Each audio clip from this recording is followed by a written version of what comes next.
Congratulations, you've been chosen, not as a spectator, but as a prisoner of history. From this moment on, you are no longer safe. You breathe the smoke, you taste the blood, you feel the weight of a galaxy tearing itself apart. The air is thick with smoke, you taste iron on your tongue. You hear it first, the deep rumble of warships tearing across the void, their engines growling like predators closing in on prey. The galaxy is burning, and you are standing in the middle of it. Ash drifts past your face like snow, settling on armor scorched black. Every breath feels stolen, every heartbeat a reminder that death watches from the shadows. You tell yourself you are Jedi, but the word feels hollow now, just an echo of a faith that no longer holds the galaxy together. Somewhere in the darkness, voices whisper. They call your name, not the one you cling to now, but the one you abandoned. The Force shivers against your skin, neither warm nor cold, only heavy. It does not guide you, it does not comfort you, it drags you down. You step forward, and the ground beneath your boots trembles, cracked and ruined from battles no one was meant to survive. Around you, men and women scream, not in defiance, but in fear. Fear of war, fear of betrayal, fear of you. Because you are not just a soldier in this story, you are the story, the war, the blood, the shattered Jedi Order. It all spirals around you like a storm. And no matter how hard you try to hold the light, something in you hungers for the dark. The question claws at your chest like a blade pressed too deep. Are you the savior who will break the chains of war, or the tyrant who forges them? The answer is written in fire and silence, in betrayal and redemption. And as the stars fall, you realize the truth. This war is not just fought with fleets and sabers, it is fought inside you. The Jedi Civil War has begun, and you are already lost inside.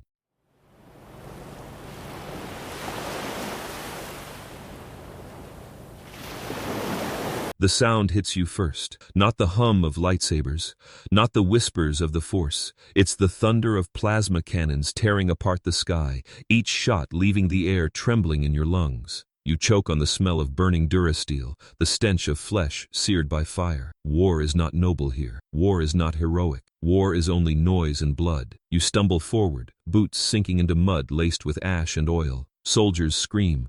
Some cry out in victory, others in agony as their bodies collapse beneath the weight of blaster fire. You raise your saber, the blade igniting with a snap hiss that once gave you comfort. Now it feels like a fragile candle held against a storm. You were told not to be here.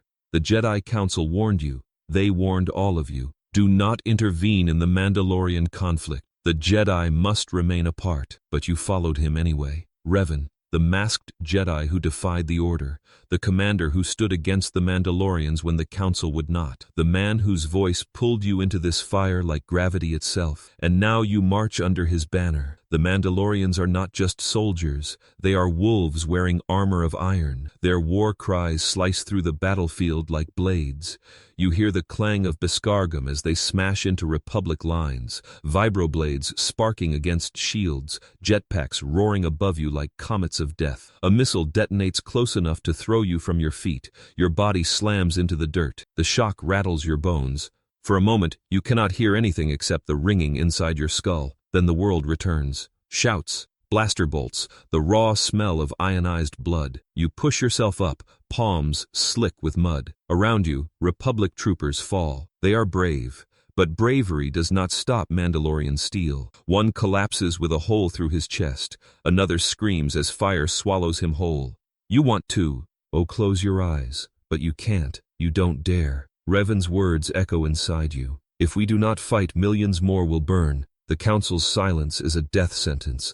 We act, or we lose the galaxy. And so you act. You see him ahead, Revan, mask gleaming red against the smoke, his robes tattered from countless battles, yet his presence unbroken, unshaken. He does not walk, he commands. He raises his hand, and a Mandalorian heavy trooper collapses as though crushed by an invisible hand. He turns his saber, and 5 more fall before his stride. Around him, Jedi follow. Those who, like you, chose defiance. They fight not with hesitation, but with fury, and you feel it too.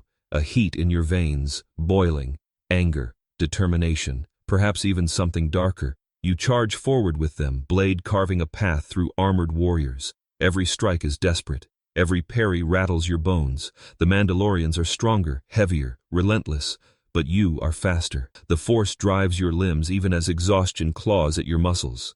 And then, for a fleeting heartbeat, you feel something like triumph. You are winning.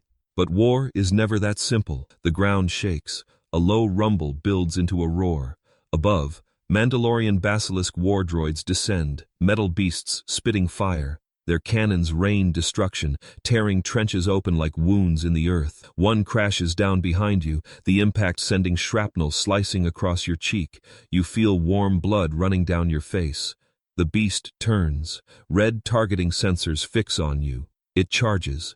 You leap aside, rolling across dirt and shattered armor. The droid's claws gouge into the ground where you stood. You ignite your saber again, breath ragged, heart hammering. It towers over you, a nightmare of durasteel and rage. You swing, sparks flying as your blade bites into its leg. It howls like metal tearing. It turns, swiping at you faster than you thought possible. This is not a duel. This is survival. The Force surges. You strike upward, plunging your blade deep into its core. The machine shrieks, fire bursting from its chest. You throw yourself backward as it explodes, the shockwave slamming into your ribs. For a moment, the world is fire. When the flames clear, you are still standing. Barely. The battle rages on. You cut down another Mandalorian, and another, but with each body you feel yourself fraying. Not just your strength, your spirit. How many have you killed today? 10? 20? 100? You've lost count. You wanted to be a Jedi. You wanted to be a guardian of peace. But here, knee-deep in corpses, your saber is nothing more than a butcher's knife. And still, you cannot stop. Revan leads you forward, deeper into the heart of fire. Every command from him drives you further from the Council's teachings. You should feel shame. You should feel guilt. Instead, you feel power. You feel purpose. And that terrifies you more than the war itself. As dusk falls, the battlefield quiets. Not peace, just exhaustion. The Mandalorians withdraw. Regrouping for another strike. The Republic forces stagger, broken, their numbers gutted. Smoke curls up from burning wreckage, blotting out the stars. You stand amid the silence, your saber dimmed, your hands trembling. Around you, the dead lie in silence, their faces frozen in pain. The stench of charred armor clings to your skin. You cannot wash it away. Revan approaches. His mask hides his face, but his presence presses on you like the weight of a planet. You fought well, he says, voice calm, almost gentle. You fought as the galaxy needed you to fight. The words should comfort you. They don't. They dig into you like hooks, because you know he is right. And that truth frightens you more than death. Night falls. The wounded are carried away. The dead are burned in silent pyres. Flames dance in the distance, their crackle the only sound in a world drained of life. You sit alone, helmet in your hands, staring at the blood that will not wash away. You hear whispers in the dark, not from soldiers, not from Revan, from the Force itself. A voice low and sharp, curling through your mind like smoke. It does not sound like the light you once trusted. It sounds heavier, older, dangerous. You close your eyes. For the first time you wonder if you are already too far gone. And then, as the last embers fade, you understand the truth. This war is no longer just against the Mandalorians. It is a war inside you. Chains wrap around your spirit, forged not of iron, but of choices. And with every battle, you feel them tighten.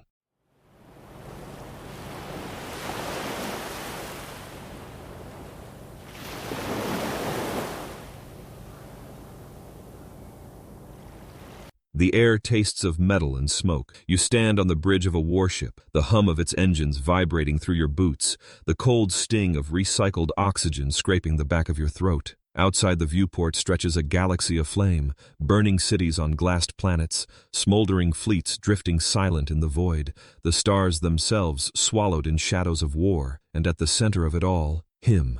Revan. The mask hides his face, but not his presence. He stands at the command deck's edge, robes snapping in the recycled air, his silhouette framed by the glow of dying worlds. He does not move often, but when he does, the galaxy itself seems to bend. A tilt of his head and fleets shift course. A single gloved gesture and entire armies fall into formation. His voice is calm, sharp, cutting through the chaos like a blade. Victory, at any cost. The words crash through you, heavy as stone. The Council's lectures about patience, about restraint, about waiting for the will of the Force, they feel like dust compared to this. Here, in the roar of engines and the fire of battle, Revan's voice is the only truth that matters.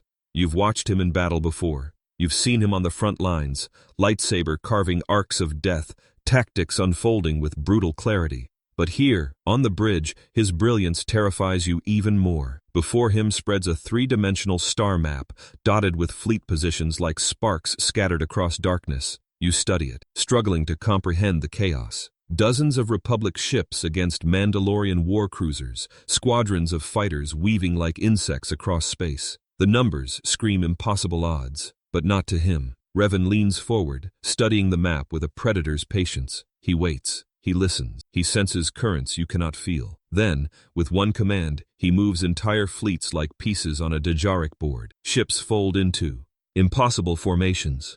A sacrificial squadron dives headfirst into Mandalorian lines. Bait, you realize, as the enemy surges forward.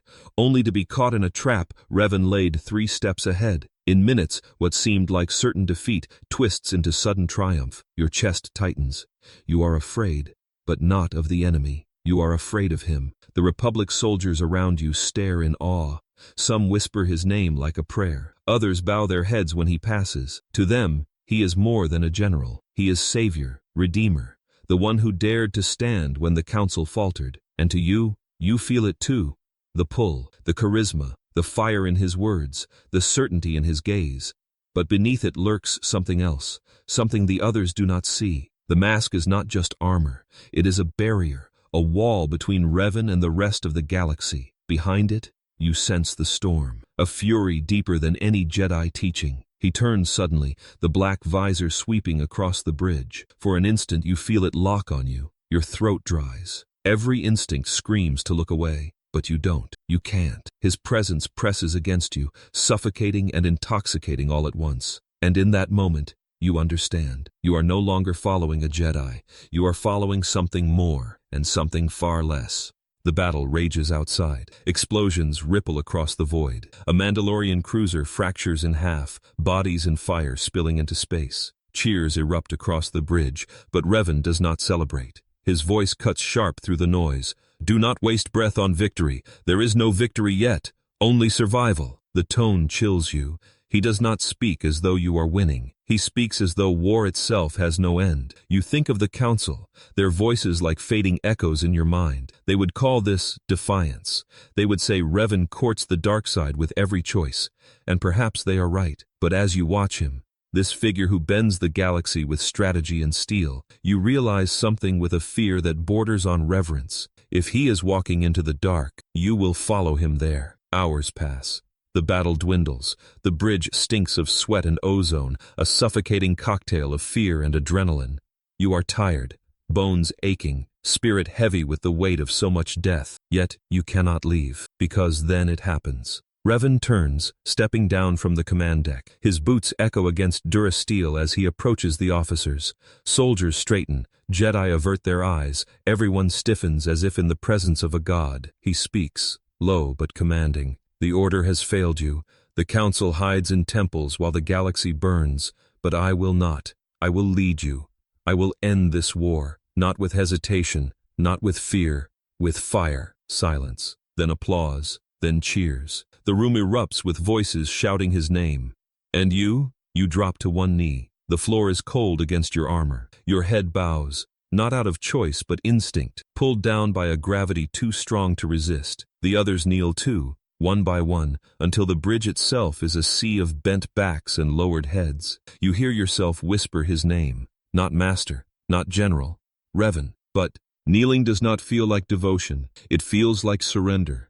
Surrender of doubt, surrender of choice, surrender of the Jedi you once were. And as the bridge roars with loyalty, you feel something gnawing deep in your chest, a thought you dare not speak, a truth you cannot escape. What happens when victory is not enough for him?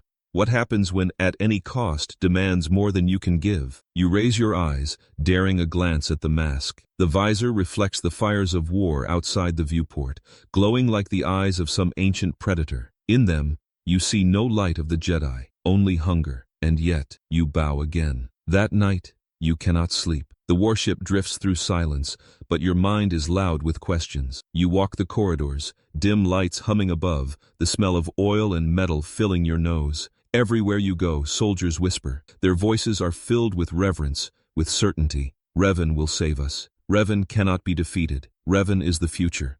Their faith terrifies you, because it is your faith too. You stop by a viewport. Stars stretch endlessly across the void. Somewhere out there, the Jedi Council still waits in their temples. Somewhere out there, the Republic clings to survival. And somewhere out there, Mandalorians prepare for their next strike. But all you can think of is him. The mask, the voice, the command. You touch the glass, cold against your fingertips, and you wonder with a sinking in your gut if you are witnessing the birth of a savior or the rise of a tyrant. The answer, you know, is already being written in blood and fire, and you have already chosen your side.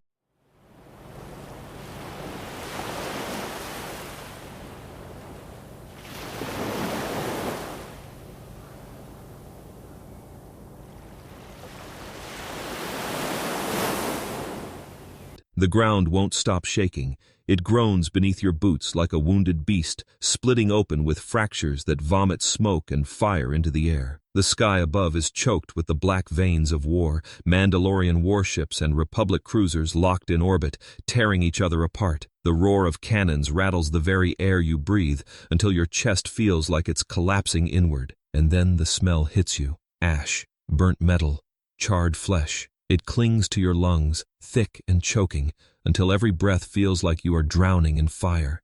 You are standing on Malachor V, the cursed world, the last battlefield, the place where hope is about to die. You feel the tremors deep inside your bones, not just from the bombardment, but from something else. Something darker, something unnatural. Soldiers around you are shouting, their words ripped away by the storm of explosions. You see fear on their faces, even the Mandalorians who once seemed unbreakable. They don't understand. None of them do. But you do, because you can feel it coming. Above, the Republic flagship Ravager flickers in the storm, its lights dim, its silhouette trembling against Malachor's poisoned clouds. And on board that ship, a single hand hovers over the activation of the weapon that will end this war, the mass shadow generator. Admiral Saul Karath's voice echoes faintly through your comms, cold and detached. For the Republic, for victory. But you know the truth. This is not victory. This is annihilation. The Mandalorians gathered here are the last of their strength, the last of their war machine. Revan has forced them into this trap, driven them into Malachor's gravity well like beasts into a slaughter pen. And you, like every soldier who followed, are standing on the blade's edge, waiting for it to fall. The first wave of energy rips through the battlefield. You don't see it at first. You feel it. A pull, sudden and violent, tearing at your very bones. The air distorts, bending like glass under too much weight. Soldiers scream as their weapons are torn from their hands, pulled into invisible currents. Starships above twist unnaturally, their hulls groaning like dying animals as gravity itself betrays them. The ground shudders harder, cracks split open, wide enough to swallow entire squads. You stumble, hands scraping against jagged stone, knuckles torn raw. Your saber clatters beside you. When you grab it, the hilt is warm, as though the force itself is burning through it. Then the real horror begins. The sky tears apart. You watch as entire fleets, thousands of ships, are crushed in the mass shadow generator's invisible fist. Mandalorian war cruisers crumple like paper, their armored hulls snapping, folding, collapsing inward until they are nothing but shattered fragments raining down into Malachor's atmosphere. Republic vessels, too, your own brothers, your allies, are ripped apart, screaming pilots snuffed out before they can even register their deaths. You fall to your knees. The shockwave slams into you, shaking the air so violently you cannot hear your own breath. You taste blood where you bit through your lip, metallic and sharp, mixing with the ash in your mouth. You want to scream. You want to run, but there is nowhere to go. The planet itself is breaking. All around you, soldiers are turned to dust. A Mandalorian commander, his helmet split and his blade still raised, is pulled into a fracture in the ground, his body folding unnaturally as his bones shatter under the pull. A Republic squad tries to retreat, but their armor is ripped from their bodies as though invisible hands are peeling them apart. Their screams vanish into silence as the air grows too heavy to carry sound. You swing your saber, striking blindly at falling debris, but what good is a blade against gravity, against the crushing weight of a weapon that bends the laws of nature? You are Jedi. You were taught that the Force is balance, that the Force is peace. But here, the Force is death, and you cannot fight it. Then comes the silence. The sound doesn't fade gradually. It vanishes. One heartbeat, the world is screaming. The next, nothing. Not even the ringing in your ears. Not even the wind. You are surrounded by silence deeper than any void, heavier than any tomb. The battlefield is gone. The fleets are gone. The armies, the Mandalorians, the Republic, the brothers and sisters who fought beside you, all gone, turned to ash, their bodies smeared into the cracks of Malachor's broken surface. You stand alone, saber dimmed, your knees sinking into ash. The silence presses down on you, suffocating, crushing your spirit more than the gravity ever could. You feel it then, the wound, not just in the ground, not just in the air, in the Force itself. It screams, not with sound, but with emptiness. Where there should be life, there is nothing. Where there should be light, there is only void, and it claws into you. You feel your connection tearing, threads of the Force snapping one by one. You reach out instinctively, desperate to touch it, desperate to find some anchor in the storm, but the only thing you find is pain. Your breath hitches, your chest feels hollow, and for the first time in your life, you are terrified not of death, but of living. Living in a galaxy where the Force itself is broken. You press your palms into the dirt. It crumbles into ash, fine and weightless, clinging to your skin like the hands of the dead. Your armor is heavy. Your limbs feel like stone. You cannot stand. But you force yourself up, because you know this is only the beginning. Revan will not stop here. He cannot. The Mandalorians may be broken, but in this silence you feel something worse growing, something darker. Revan has seen it too. Perhaps he planned it. Perhaps he wanted this wound, this scar, and if he did, then you are not just a soldier in his war. You are a prisoner of it. As the dust settles, you turn your eyes toward the horizon. Malachor V is split open, its surface cracked like a shattered skull. Rivers of molten rock bleed across the ground, painting the sky with sickly red light. The air is thick with ash, so dense it coats your tongue and burns your throat. You take a step forward and nearly collapse, but you do not stop. You cannot, because if you stop moving, if you allow the silence to swallow you whole, you know you will never rise again. The war is won. That's what they will call it. History will write that this was victory, that Revan and his Jedi ended the Mandalorian threat once and for all, that Malachor V was the grave of the Mandalorians. But you were here. You felt the ground die beneath your feet. You heard the silence that swallowed millions. And you know the truth. This is not victory. This is a wound that will never heal, and it has already begun to consume you.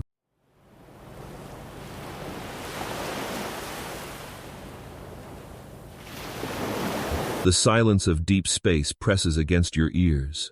No engines, no voices, no sound but the faint hiss of your own breath inside your helmet. The stars stretch forever, cold and endless, pinpricks of fire scattered across black infinity. You thought war was loud, blasters, screams, the clash of steel, but this silence, this void beyond the known galaxy, is louder than all of it, because in silence you can hear the whispers. They aren't external.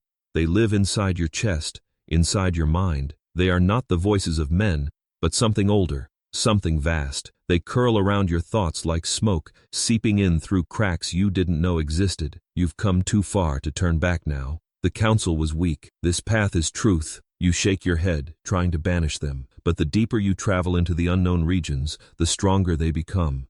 And you are not the only one who hears them. You stand on the command deck of Revan's flagship. The war against the Mandalorians is over. The Republic calls you heroes. But here, far from the core, far from the comfort of victory, something feels wrong. Revan is there. The mask still gleams in the dim light, red visor reflecting starlight. He does not speak much now, not to you. His silence weighs more heavily than any words.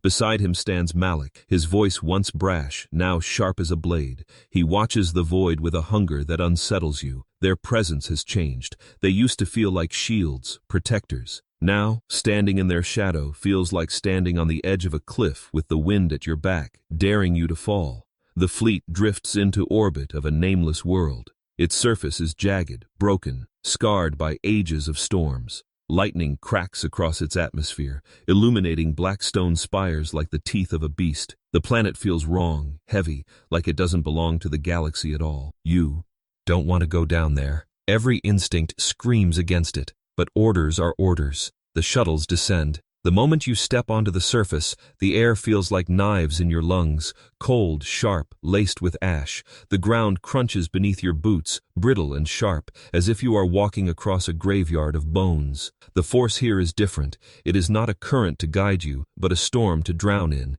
and in that storm, something waits. You follow Revan and Malak through the ruins. Ancient structures loom overhead. Walls carved with glyphs that twist your eyes the longer you stare. Statues of warriors with jagged blades rise from the stone, their faces frozen in eternal screams. You can feel the whispers more clearly now. They hiss from the walls, from the ground, from the air itself. You cannot tell if they are one voice or many, but you know what they are. The dark side. It is not philosophy, not teaching, not something that can be debated in the council's chambers. Here, it is alive. It breathes, it hunts, and it has found Revan. You watch as he enters the central hall. Malak follows, his fists clenched, jaw tight. At the center of the chamber, a vast structure pulses with unnatural light, crimson veins crawling across stone, a heartbeat that does not belong to anything alive. Revan kneels. You freeze. You've seen him lead armies, command fleets, defy the council itself. But here, in this chamber, he bows. His mask tilts downward, his body lowered in submission. Malak kneels beside him, and then you feel it. A presence, vast, crushing, older than the Republic, older than the Jedi. It slams into your chest like ice, steals the breath from your lungs, and presses into your mind with talons made of thought. You stagger, clutching at your chest. You want to scream, but the sound won't come. And then you hear it. Not Revan's voice, not Malak's. The voice of a not. Her, at last! It does not speak in basic. It does not need to. The meaning carves itself directly into your mind. The words taste like rust, like blood, like despair. You watch as Revan raises his head, mask gleaming in the unholy light. You cannot see his eyes, but you feel his choice in the Force. A door slams shut. A chain locks. The Jedi you once followed is gone, and in his place stands a Sith Lord. Malak rises first. His face is twisted with something between ecstasy and rage. He ignites his saber, the red blade burning the shadows. He laughs, loud, unrestrained, cruel. It echoes off the ancient stone, a sound that chills you deeper than any scream. Revan rises slower, deliberate. When his saber ignites, it too burns crimson. The color sears itself into your mind, into your chest, into your memory. The blue and green of the Jedi, symbols of peace, of order, are gone. Red is all that remains. He turns, mask gleaming, and though his voice is calm, it cuts like a knife. The Jedi are no more. The Republic is no more. There is only the Sith. Your knees weaken. The room spins. You want to protest, to beg him to remember who he was, but the words die in your throat, because deep down, in the marrow of your bones, you already knew this moment was coming. And you still followed him here. The fleet changes in the days that follow. Jedi who once fought beside you either kneel or vanish. Some embrace the power offered, their eyes alight with hunger. Others resist, and their bodies are found in silent corridors, faces twisted in terror, throats crushed by unseen hands. The Republic crews are silenced too. Their loyalty shifts not through persuasion, but through fear, and fear proves stronger than faith. Everywhere you walk, the air feels colder. The corridors echo with whispers that never stop, shadows that flicker even when no one is there. The Force itself feels poisoned. And you bow your head when Revan passes. You echo the others when they call him Lord. You obey his commands without hesitation. But inside, your spirit fractures. The light inside you flickers, weaker with each passing day. One night you wake to silence. The fleet drifts in deep space, engines quiet. The stars outside seem farther away than ever. You wander the halls, heart heavy, mind restless. You pass a chamber where the light spills crimson through the crack in the door. You pause. You shouldn't look, you know this. But curiosity, or perhaps fear, pulls you closer. Inside, you see Revan and Malak standing before a holocron, its surface glowing like molten metal. Their voices are hushed, but the tone is unmistakable. Oaths, vows, promises made to something darker than either of them. You back away slowly, your breath caught in your throat, and in that moment, you understand. This war is no longer about saving the Republic. It is no longer about protecting the galaxy. This war is about conquest, about domination, about the birth of an empire that will drown the stars in blood. And you are already complicit. You return to your quarters, but sleep does not come. You stare at the ceiling, listening to the hum of the ship, feeling the whispers curl tighter around your mind. You know the Council will call them traitors. You know the galaxy will call them Sith. But what terrifies you most is that when history writes this story, it will write you as one of them. You roll onto your side, clenching your fists, fighting back the cold, gnawing at your chest. But the truth is there, whether you admit it or not. The Jedi you followed into the unknown regions are gone, and the masters you kneel before now are Sith Lords.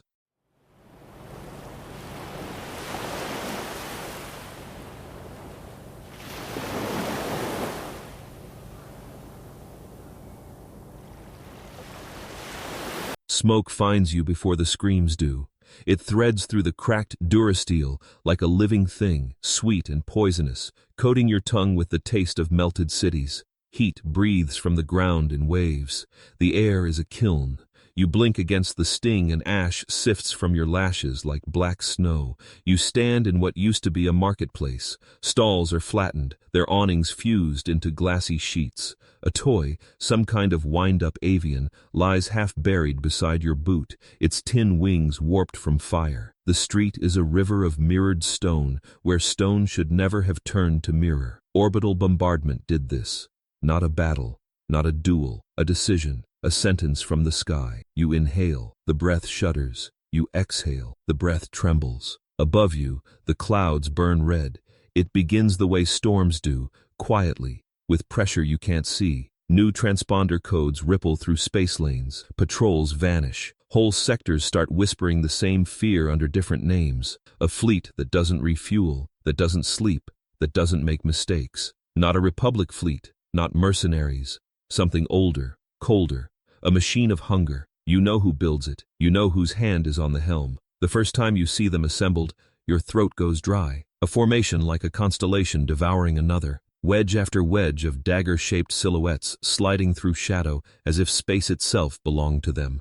Silent, precise, inevitable. They appear on the edge of charts your masters never taught you to read. Then closer, then everywhere. Cities darken at noon. Hollow nets stutter. The sky becomes an executioner. The Sith armada has come. You move with the refugees because there is nowhere else left to move. The spaceport is a flooded hive of fear. Mothers with soot streaks around their mouths, clutching children whose cheeks are still clean in circles where tears have been wiped away. A miner in cracked exo armor who keeps asking if anyone has seen his brother. A baker who carries flour like relic dust in the creases of her hands. They watch the sky while they wait because hope has become vertical. It lives in whatever arrives out of hyperspace and decides not to shoot. A low tremor rolls across the tarmac. Every head turns. They haven't decided not to shoot. The orbital batteries light up in answer. Thin needles against a storm. Shields shimmer and die.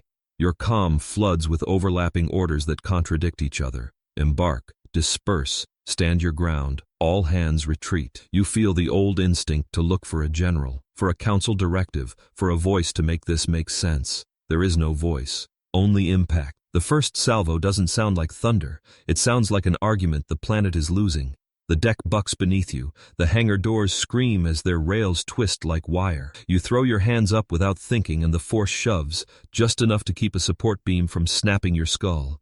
Sparks rain.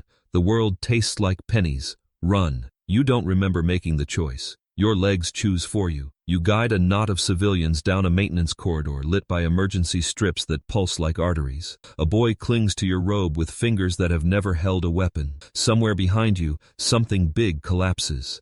Air sucks outward, the building exhale of a wound. Where are the Jedi? Someone asks. You don't say, hunted. You don't say, fewer every day. You say, keep moving. They have names now, the ones who hunt you.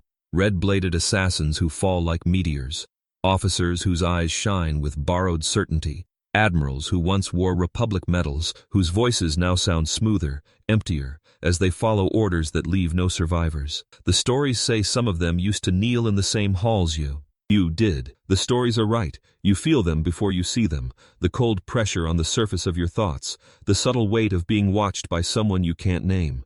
You usher your group into a cargo bay as the ceiling groans. Inside, crates strapped down with webbing, the smell of coolant, a rusted loader droid blinking awake as if it dreamed of being helpful. You slap a panel. The outer doors grind shut. Darkness takes 3 steps toward you and stops, blue with emergency light. Stay quiet, you whisper. The child nods. The miners nod. Even the loader droid seems to nod. Through a seam in the doors, you can see the city's bones glow. Whole districts go liquid. Streets that were lines on a map this morning turn into scars. You feel it in the force like a sob that never manages to become sound. So much life folding in on itself. So much light winking out. You want to reach for all of them. You can barely hold the breath in your own lungs. News crawls across the galaxy on cracked screens and word of mouth. Telos, hammered flat until the ice remembers nothing. Terrace, punished from orbit to kill a single target. Dantooine, fields torn open like pages ripped from a book. Worlds you trained on, worlds you passed through, worlds you swore to protect, each one recited like a prayer, each prayer ending in ash. Where the fleet goes, temples empty, masters vanish. Padawans learn new lessons. How to hide, how to run, how to bury a lightsaber so deep in a desert that not even memory can find it again. And every time you think you've seen the worst of it, a whisper gets louder. This armada never runs out. Its shipyards don't sleep, its forges don't cool. You have your guess why. You don't say the name, you don't even think it. Not here, not where you might be overheard. The spaceport holds for 3 hours. That's what you'll tell yourself later when you need the number to be large enough to live with. In the 2nd hour, the militia makes a stand that would have been a story in another era. Trench lines of overturned transports, 5 turrets, welded to the chassis of a mining skiff, a banner torn from a school wall tied to a flagpole with wire. You watch men and women who were farmers at dawn become soldiers by noon and ghosts by nightfall. You fight because there is nowhere left to put your hands. Saber on, breath steady, feet set. A squad drops through the ceiling in a shower of shattered transparent steel, armor like a bad omen. You meet the first in a clash that spits light. The second aims low and you feel the bolt burn past your thigh, hot enough to turn thought into pain. You pivot, redirect, break a wrist and take a weapon, and for 2 minutes the world narrows to the size of a corridor and the color of a blade and the smell of cauterized air. When it widens again, you're kneeling, your hands shake. Someone's blood makes your grip slick. Your name is a stranger in your own mouth. Ship, you manage. We need a ship. The loader droid whirs. Perhaps it understands. Perhaps it just wants to help. You find one. Small, ugly, alive. A shuttle old enough to have a personality and bitter enough to resent you for it. Its plates are pitted. Its docking clamps sulk, but its reactor hums like a stubborn heart. You shove people up the ramp until the ramp complains. The hull groans under their weight and their hope. A siren starts. Not an alarm, a countdown. Straps, you say, and your voice finally sounds like someone else's. Calm, steady, borrowed from a memory where you still believed wars ended. The bay doors crack, air knifes in, and with it, the scene beyond. Landing towers, listing like drunk giants, a cruiser's ventral cannons turning, like eyes finding a face in a crowd. You don't have clearance, you don't have time. You lift. The shuttle bucks, furious. A wall of heat punches the port side and the cockpit flashes angry, red, incomprehensible. You pull, coax, plead, and for a pulsing second, the sheesh. Ipe listens. You climb through smoke into a sky that wants you dead. They notice.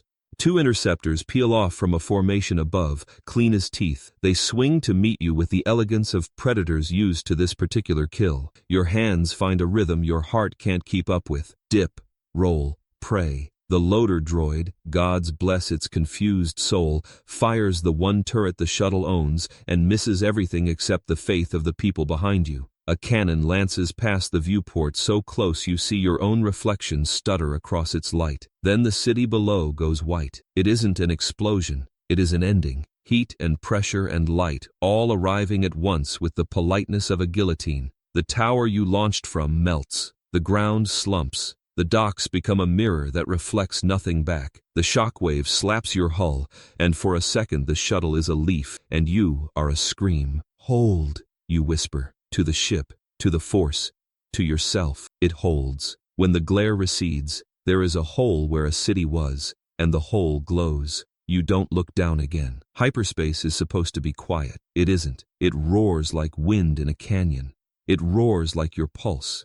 It roars like the things you didn't do fast enough to save the people you carried, the people you didn't carry. In the cargo bay, the refugees sit very still, as if movement might bring the past back into the room. A woman cradles the wind-up avian you didn't see her pick up. Its wings click faintly when the ship shudders.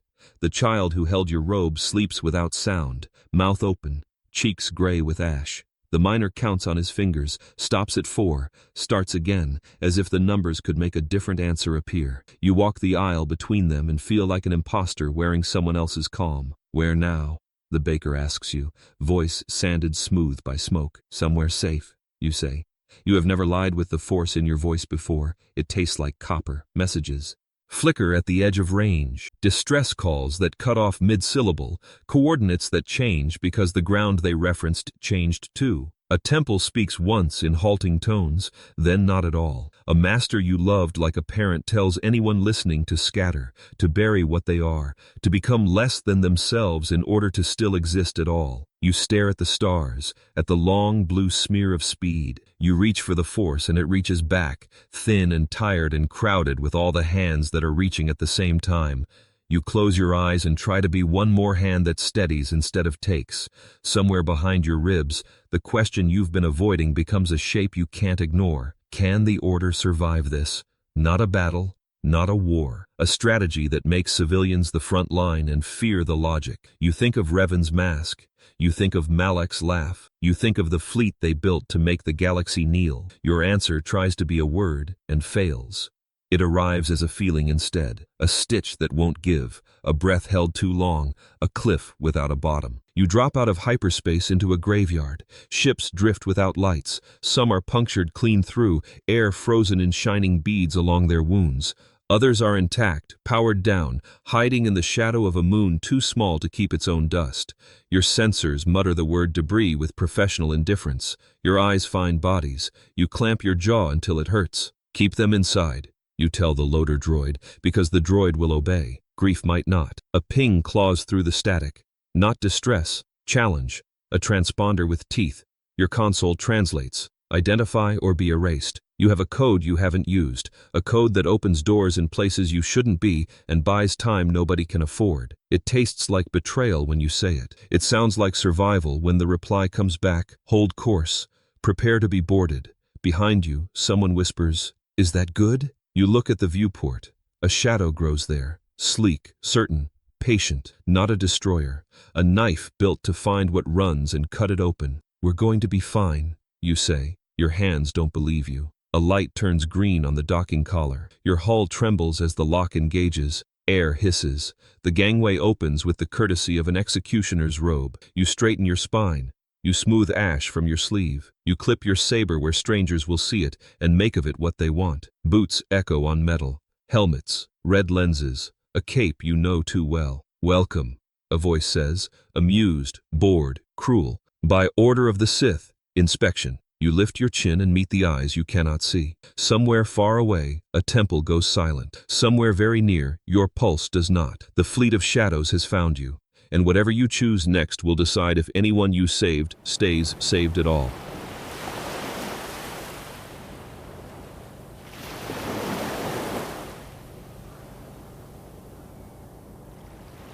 The alarm begins as a thin needle of sound, then swells until it lives under your skin. Amber strobes slice the bridge into fragments. Faces, consoles, the polished black of the deck, each flash a stuttered heartbeat. The air tastes like hot copper and burned ozone. Every surface hums with the pulse of a ship ready to kill. You are aboard the Leviathan. Command crews flow around you with the elegance of a sharpened machine, voices clipped, hands sure. The viewport frames a cathedral of stars, and, at its center, A wounded god, Revan's flagship, scarred but still terrible, drifting with the slow grace of a predator deciding whether to bleed or bite. Malak stands at the prow like a statue cut from cruelty. No mask, no softness, a jaw set hard enough to crack a planet. The light from dying ships carves his face into angles you don't recognize, though you have seen him 1,000 times. He wears authority like armor, and ambition like a scent. "Hold fire," the gunnery officer says, breath tight. "Primary solutions locked." "Hold," Malak murmurs, savoring the syllable. He does not look away from the viewport. "We let the Jedi finish their audacity. Then we finish them." You follow his gaze and your stomach knots. A strike team has cut a path through Revan's shields, a spear of light piercing the command decks with surgical precision. Far too few ships for such an assault, far too bold for anyone sane. You can feel one presence among them like a bell rung in a cathedral, bright, steady, defiant. Bastila Shan, the one who turned battles with a thought and a breath, the one who believes in redemption like it's a weapon. You tell yourself this is impossible. You tell yourself Revan cannot fall. But the alarm keeps singing, and Malak keeps smiling. Orders ripple down the Leviathan's spine. Turrets track, shields shiver, engines whisper promises to the dark. Somewhere far below, the Ector wings wait in the throats of their launch tubes like bullets in the barrel of a god. The Leviathan is ready to write history in fire. Malak raises a hand. The bridge holds its breath. On the distant flagship, the strike team disappears inside a haze of smoke and flickering shields. Explosions bloom along the dorsal ridge, too precise to be random. A gash opens near the command tower, venting atmosphere in a glittering hemorrhage that looks almost beautiful from here. "Here it comes," someone says. Not rescue, not surrender. A fracture. You feel it in the force before your eyes catch up. A sudden absence.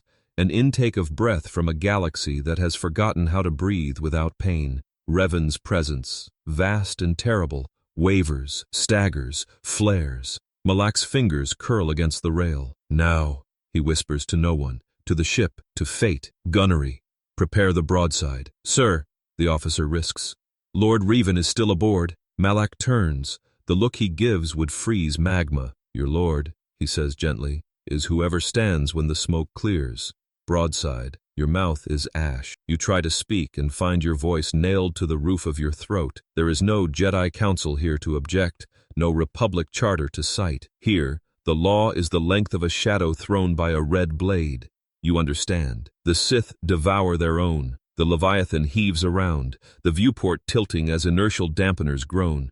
Targeting reticles blossom across the glass, dance, converge. Officers recite firing chains like prayers they've long since stopped believing in, but know by heart. The ship's heart gathers itself, a muscle coiling to strike. "Fire," Malak says. The deck bucks under your feet, thrill and recoil, a predator's shiver. Lances of light carve the void, each beam a sentence written in the language of extinction. They travel with lazy certainty, and you hate them for the calm. You hate them for the way they look like sunrise. They hit. Shields collapse like wet paper. Armor blooms outward in petals of molten steel. The flagship turns in pain, great and slow, and you swear you hear it groan through the vacuum because the force carries more than sound. Secondary detonations stitch a line toward the command tower, each one a footstep toward a throne becoming a tomb. "Reload," Malak says. He doesn't shout.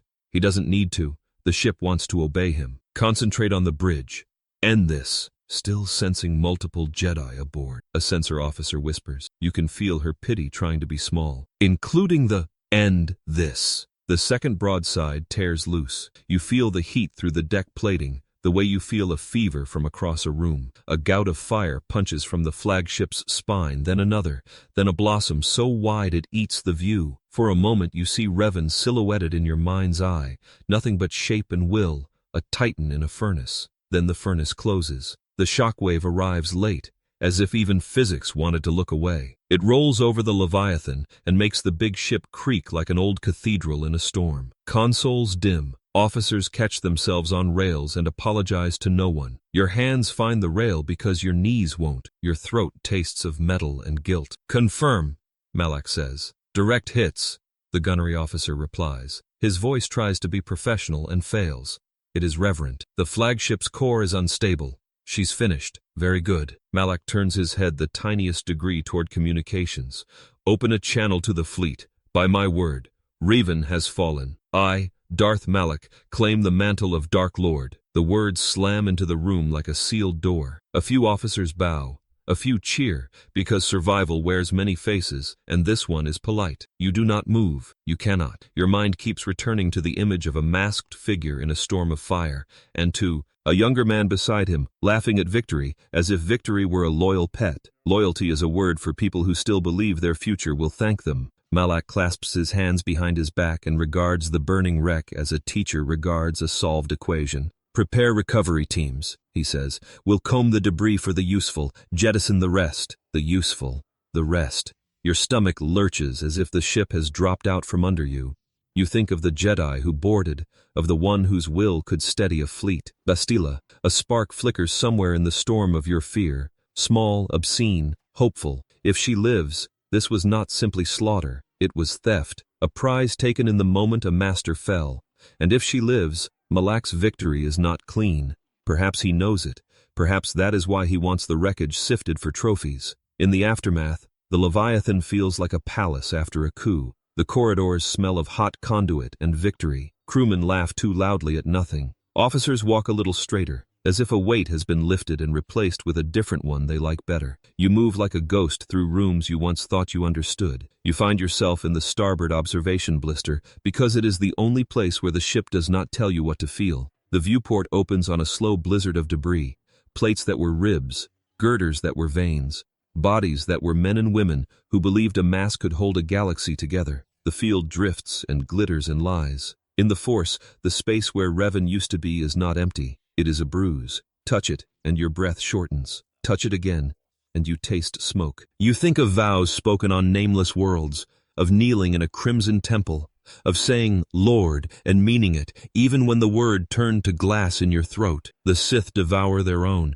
You watch them set the table. A reflection swallows the window. Malak's, immense and satisfied, a crown of fire around his scalp where the wreck still burns. He does not address you. He addresses the stars. The age of hesitation is over, he says softly. We will not pause. We will not negotiate. We will remake the map. You keep your eyes on the wreckage, because looking away would mean agreeing. Malak's reflection tilts, like a man enjoying his own silhouette. You were close to him, he says in that same soft tone, conversational as a blade sliding from its scabbard. You served at his side.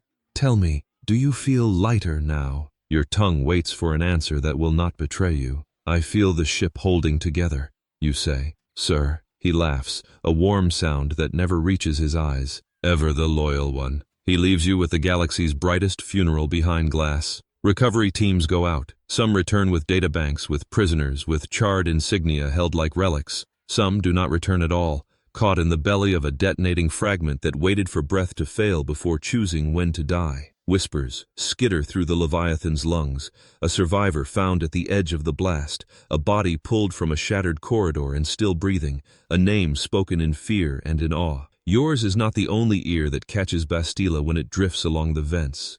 You close your eyes and reach. At first there is only heat, then, thin as thread, taut as wire, a line of will, a survivor clinging to a precipice with her teeth. Malak will taste it too. You know this.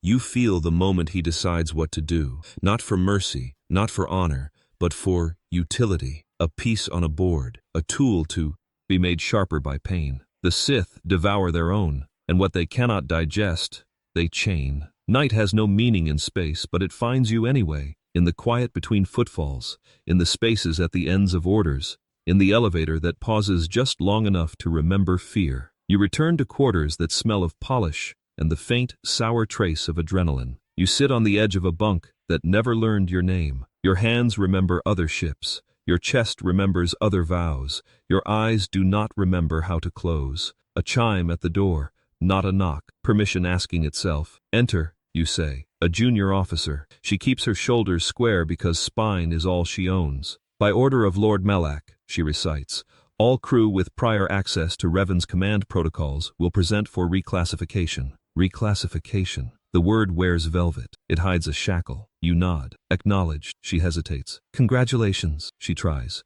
because someone taught her to say the right thing when power changes hands. Then she flees, before your face can tell her what you think of that word. The door seals. The room is small enough to fail to contain your breath. You look at your lightsaber on the table. It looks back, blank as an accusation. Somewhere in the Leviathan's belly, a cell hums to life. Somewhere in the wounded dark outside, a heat-scored fragment spins and spins, refusing to stop because no one has told it yet that it is allowed. You understand what Malak has told the galaxy tonight. He has told it that loyalty is a ladder, and the only rung that matters is the one above your head. He has told it that even gods may be thrown to the wolves, provided the wolves are hungry enough to be useful. If Bastila lives, she is a fuse. If she breaks, she is a weapon. If she endures, there is a crack left in the night where light can bleed. The ship's chimes call you to reclassification like a bell to prayer. You rise. You attach your saber to your belt, feel its weight like a verdict. You open the door into a corridor that smells of hot metal and fresh paint and new oaths drying. The Leviathan purrs around you, content. Out beyond the glass, a flagship finishes dying. And inside your chest, something that thought it was loyalty wakes up and discovers the shape of its own teeth.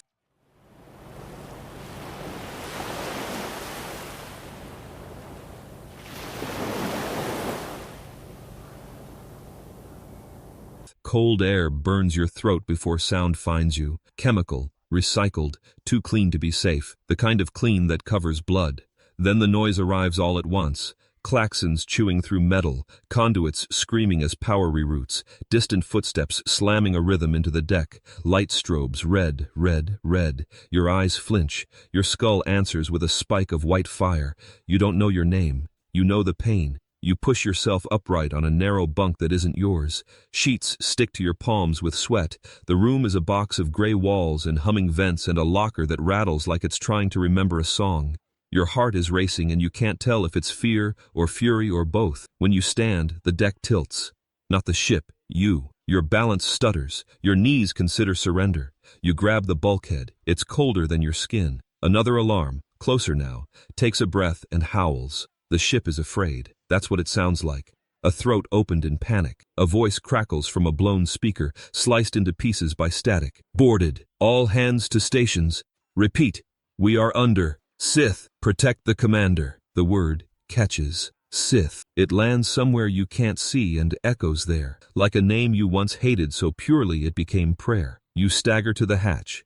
It resists. Your thumb finds the manual release on instinct your mind doesn't own, and that frightens you more than the alarm. The door grudgingly peels open and the corridor greets you with heat and smoke and the copper taste of electrical fire. Shadows sprint past in the strobe, crew in orange vests, a medic dragging a case, a trooper with his helmet crooked under one arm and his mouth set to a line that means he's already seen too much for one lifetime. No one looks at you long enough to decide who you are, good or bad. You can't tell. Hey! A figure in greaves and a dented breastplate skid to a stop, visor popping up to show sweat pasted to a stubborn brow. He gives you a soldier's fast inventory, eyes, hands, posture, then nods as if he's made a decision you don't get to vote on. You're awake. Good. We need everyone who can stand. Can you fight? You open your mouth. Silence drops out. I can try? You manage, and the voice sounds like yours wearing someone else's memory. Trask, he says, tapping his chest. Ulgo, stay on me. Bridge is gone. We fall back to the escape bays and secure the target. Target? Bastila. The name is an anchor, the way he says it. Wait. Urgency. Faith. She's still aboard. We're not letting Malak take her. Malak. The syllables stab clean through the fog. A face flashes. Too pale. Too certain. A smile that eats. The memory is empty of context, full of heat. You nod because nodding is easier than explaining the hollow where answers should be. He shoves a pistol into your palm. It fits like an old injury. If you remember anything, remember which way is not getting shot. Let's go. You run. The corridor is a throat-swallowing flame. Panels spit sparks. Emergency lighting strobes gilt into every surface. You and Trask move in the rhythm of people who have done this before. Low, fast, quiet enough that your boot heels don't become announcements. Twice you slam flat against the bulkhead while red lines of blaster fire stitch the air, sizzling past with the smell of melted paint. Your body knows how to shift weight, how to breathe, how to wait for the beat between volleys. Your mind watches, stranger in its own skull, while muscle memory earns its pay. You pass a doorway bent inward like a fist. Inside, gravity failed and took the room with it. Cups floating, papers in a slow snow, a chair turning lazy cartwheels around a dead officer who looks surprised to find that the ceiling can be a floor. Trask drags you on. Don't look, he says. Kindness buried under urgency. Looking slows you down. You try not to look. You look anyway. The ship, Republic, you realize now. The insignia stamped on pressure doors, the paint, the geometry of hope, hurts in ways that mean this isn't a raid. It's a verdict. Someone came to end you. Someone is very close to succeeding. You hit a junction where the lights flicker long enough to declare honesty. The bulkheads here are scored with blade burns, deep arcs that still steam. The air drops 5 degrees, the kind of cold that makes teeth complain. Trask raises 2 fingers, then points with the muzzle. Sith boarding squad around the bend, voices like helmets sound when they speak to people they do not intend to let live. You flutter a breath across your tongue, taste fear, and feel a memory uncurl. The way a handle sits in your palm, the snap hiss of ignition, the weight of light. Your hand goes there before you know where there is, to your belt. It touches nothing. Emptiness hits you like losing a step in the dark. Use this, Trask whispers, offering a vibroblade. If they get close, make them regret it. You swallow. They will. He grins. A quick, fierce shape that has saved lives. That's the spirit. The first trooper rounds the angle, red visor, a white scar chewed across his pauldron. The second follows, then a third with a compact carbine lifted but not yet aimed, because training tells him he owns this hallway and training is about to be corrected. You meet the first at a run. The blade hums. Your shoulder slams his chest. Trask pulls the third into the wall with a headbutt that makes an unforgettable sound. You don't think. Your body keeps a promise your mind didn't know it made. 3 breaths later, it's over. You lean against the bulkhead, blade buzzing at your hip, chest heaving, the smell of cauterized nylon sticking to the back of your throat. A thought tries to form and fails.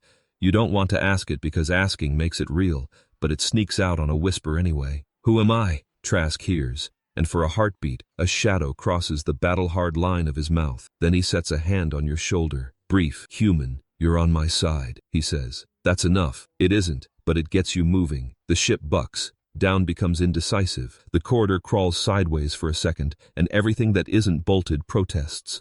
Over the scream of metal on metal, the intercom spits a fragment. Shan, Hangar 2. Repeat. Leviathan closing. Leviathan. The name is a knife turned with ceremony. Hangar 2, Trask says, already running. You take a starboard ladder that pretends it's a waterfall. The rungs bite your palms. Your ribs count the steps. You pass a chapel where the wall reliquary has shaken loose, and a dozen tiny stars of stained glass twinkle across the deck. And it feels like blasphemy to step on them, and worse blasphemy to stop. A pair of medics careen by with a hover gurney. The boy on it stares at the ceiling and whispers to a god who might be busy. Keep your head down, a deckhand shouts as you cross a junction where someone forgot to teach the door how to close. The air there tastes of vacuum, clean to the point of cruelty. Somewhere on the other side of that rectangle of nothing, space looks back and does not blink. Hangar 2 isn't a room so much as a wound. High rafters smoking, scaffolds twisted into sculpture, a shuttle on its side like a toppled animal. On the far end, hope. An escape pod rack wedged into the wall like teeth. Between you and it, Sith. Not many. Enough. At their center, a figure in robes the wrong color for mercy. Hood down. Face young in the way thunderheads are young. A red blade unrolls from his fist like a confession. You feel the universe pivot to measure what you are. You're not ready. You step anyway. He comes on slow to savor it. You meet him with a parry your hands remember and your mind does not. And for a second you think, yes. This. I know this. Then the rhythm tilts, and he steps inside your guard with a twist you should have seen, and white pain leaps your ribs. Your blade goes wide, and the world closes in. Go! Trask barks, finding your shoulder with the back of his forearm, shoving you toward the pods. I'll hold him. No, that's an order. The red blade drinks the air and gives back heat. Trask does not hesitate. He throws himself into the storm to buy strangers a future. You stumble, regain your feet, shouldered by someone smaller than courage who needs your weight to find theirs. The pods are suddenly close and impossibly far, each one a silver seed that promises survival and delivers graveyards measured in orbits. Blaster fire cross-hatches the deck. A trooper goes down with a sound that will visit you later when silence gets cocky. You grab the nearest release lever and it resists like a habit. Your palms slip. Your fingers find new purchase. The lever complains loud, than anyone has a right to during triage. The pod door irises open on a smell of old air and plastic. You shove 2 people in, then a third who insists they will take the next, and you lie that there will be a next. You glance back. Trask is still moving. The red blade is learning him. You see the exact second it does. Fear lifts your heart to your teeth. No, the word doesn't help. The word never did. A tremor knifes through the deck. A blast close enough to be personal. The rafters cough sparks. Something big tears free and weaves down, molten and thoughtful. The Sith steps away like a gentleman leaving a bad conversation. Trask stares at you across smoke and time and mouths something that might be run. You run. A hand catches your sleeve as you dive into the pod. The child from the corridor, was he there? Has he always been here? Stares up, ash on his cheeks in the shape of fingers that once wiped tears. You pull him in. You slam the door. The pod is a coffin that wishes it could be a womb. Straps, you say, because someone has to say something that sounds like control. The launch system hums. The hum becomes a roar. Gravity remembers what it can do.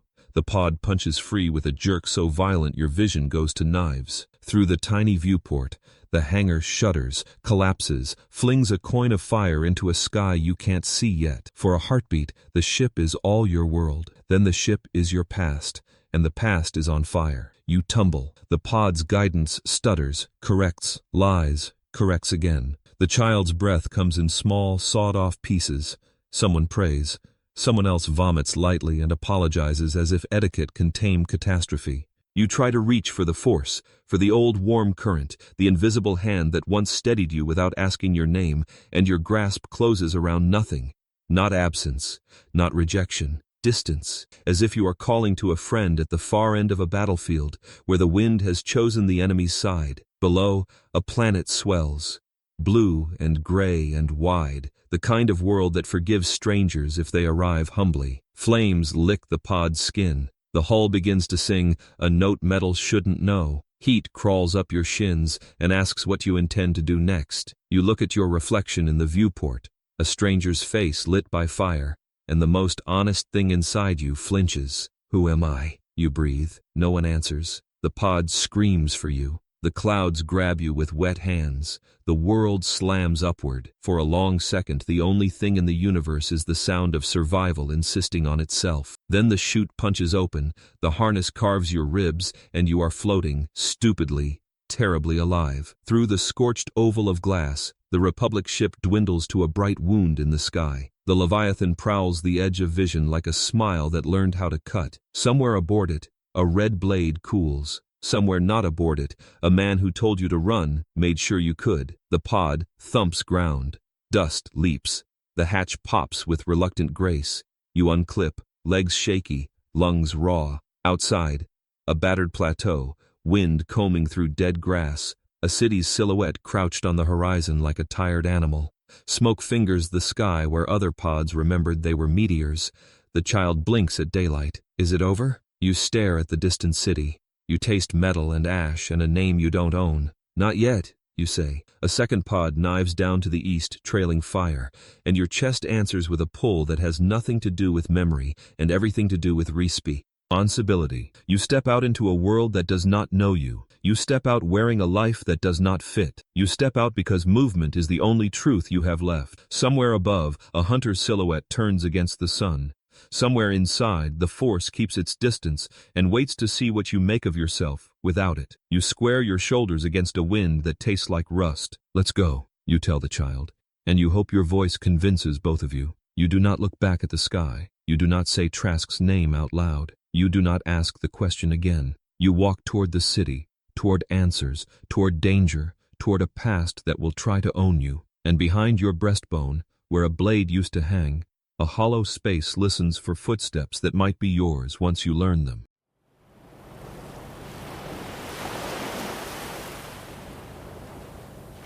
Heat hits you first, an open-handed slap that steals your next breath before you take it. It smells like burning sealant and cheap carpet and the sweet, sick curl of melting plast. Smoke crawls the ceiling in a low, black tide. Alarms argue with each other. Somewhere, a door hammers in its frame like a trapped heart. "Bastila's taken!" A voice rips through the comm, ragged with panic. "Repeat. Package is gone. Hostiles moving east through the spine corridors. They're heading for the pad. The pad. Extraction. If they reach air, she disappears into a sky patrolled by red-teethed ships, and you never see her again. Your legs start running before your mind agrees. You sprint past a mural blistered into a nightmare of colors, past a utility bot trying to mop fire as if stubbornness could become water. The corridor lists to starboard, a fracture somewhere groaning like a tired god. Each footfall slaps a rhythm. Too late, not yet, not yet. Your throat tastes of copper. Your eyes sting and stream, but you keep your head up because looking down is a kind of surrender. The force is a far shoreline. You feel it, or remember feeling it, thin as a taut wire, humming with distance. You reach anyway. It doesn't carry you, it doesn't catch you, but it notices. A prickle along your skin. A cool thread through heat. Bastila Shan. The name is an order disguised as hope. Her battle meditation turned retreats into victories, fear into momentum, scattered fleets into a single hand that knew where to close the fist. Without her, the Republic learned how to lose politely. With her, it remembered how to disobey death. You shoulder through a hatch that once slid. Now it screams. The safe house beyond is already forgetting itself. Tables on their sides. A kettle fused to the counter, a hollow projector projecting nothing onto smoke. A soldier you knew for one conversation lies curled by the deuce. Eyes open in surprise that looks like accusation. You step over him because grief is a luxury you'll rent later. Gunfire cracks. Close. Muffled by the way smoke turns halls into sacks. You cut left. Two figures ghost through heat shimmer ahead, mercenary armor patched and practical, shoulder plates painted in a color that money buys when it wants obedience. Between them floats a stasis litter, its antigravs whining. The field shimmers around a woman's form, hair damp with sweat, features set even in unconsciousness, the kind of stillness that isn't rest but focus paused at the top of a breath. "Bastila," you call, and the name tears your throat. One merc turns, brings his carbine up without thinking. You don't remember drawing the vibroblade you stole from the last life, but it hums in your hand like a remembered song. Your first parry meets the bolt and makes a sheet of light. Your second shaves his weapon to junk. Your third is the hilt into his visor. Hard, efficient, unpretty. He goes down, the kind of down that changes weight. The second merc drops smoke. Clever. And the world condenses to a gray room where your ears live closer than your eyes. The litter winds and fades left. You follow sound, not sight. A silhouette lunges out and you meet it with elbow, hip, knee, your body working from a manual your mind can't find. He grazes your ribs with a blade that makes your breath skip. You thank pain for being a reliable teacher and put him through a door that was already half decided on falling. Spine corridor sealed. Someone reports over the building's old bones. They're redirecting to maintenance. You breathe, already moving. They'll try to cut through to the service yard. You run. The maintenance passage is an anatomy lesson. Ribs of conduit, arteries of cable, a hum that could be blood. The heat is worse here, funneled and angry, turning the air into a thing with hands. You drag a sleeve across your eyes and come away with a smear of black that smells like yesterday's promises. Up ahead, the litters whine again. Louder, closer, you push harder. A door slams down between you and them with the petulant finality of a guillotine. You fling a hand, move, and nothing moves. The force doesn't obey you. Not yet. Not like it used to. Rage spikes, clean and useless. You fumble for the manual release. The wheel sticks, hot enough to hurt. Your palms hiss on contact. You twist anyway because skin is replaceable and time is not. The door lurches. Halfway. A gap a child could crawl through. You go where a child could go, because dignity is a costume you'll wear later. The deck kisses your cheek with grit and sweat and the taste of lost arguments. On the other side, you pop up into a storm. The service yard is a cathedral of noise. Fans roaring, coolant hissing, a stacker droid arguing with physics. Across the web of walkways, 3 more mercenaries run with the litter between them, boots ringing a liturgy of almost gone. Beyond them, a square of daylight that looks like a lie the building tells to keep itself from screaming. "Hold!" you shout, because theater sometimes works when logic fails. They don't hold. They accelerate. You leap the gap to the nearest catwalk. The railing greets your hip like a bad handshake. You keep moving. The first merc turns to fire blind and you drop. Feel the bolt comb your hair with heat. You rise into the space his confidence left and hit him high in the sternum with your shoulder. He stumbles, cracks his head on the rail, folds like a promise. The litter wobbles. The field flickers. Bastila's eyelids twitch but do not open. "Yo." You speak to her anyway. "Stay," you say, ridiculous and sincere. "I'm coming." The second merc chooses knives. He's good. You're better or lucky. The dance is short and ends with him seeing the ceiling very slowly. The third throws a thermal. He doesn't care if he cooks his payday. He cares about stopping you. You kick the grenade off the catwalk. It detonates below in a flower of pressure and light that picks you up, considers the ceiling, then discards you into the railing. Your ribs count their own names. Somewhere, an alarm decides this is a new emergency and complains with fresh enthusiasm. When your hearing finds itself, the litter is moving again. Through the daylight square and into sky, you chase. Not running now, flinging yourself, thought unhooked from consequence. The square becomes a loading ramp, and beyond that, a pad bred for departures. Air hits your face wet with altitude. The sky is an iron bowl rimmed with ships that look like teeth. A sleek shuttle squats on the pad like a patient predator, engine cones hot with anticipation. The litter glides beneath its belly, hands reach down, arms in gray sleeves with expensive stitching. The last merc turns to keep you busy. He's calm. He thinks time is his partner. You're old friends with desperation. You introduce them. The fight is blunt, graceless, fierce. You take a cut, you give 3. You taste blood. The shuttle's ramp stutters, begins to rise.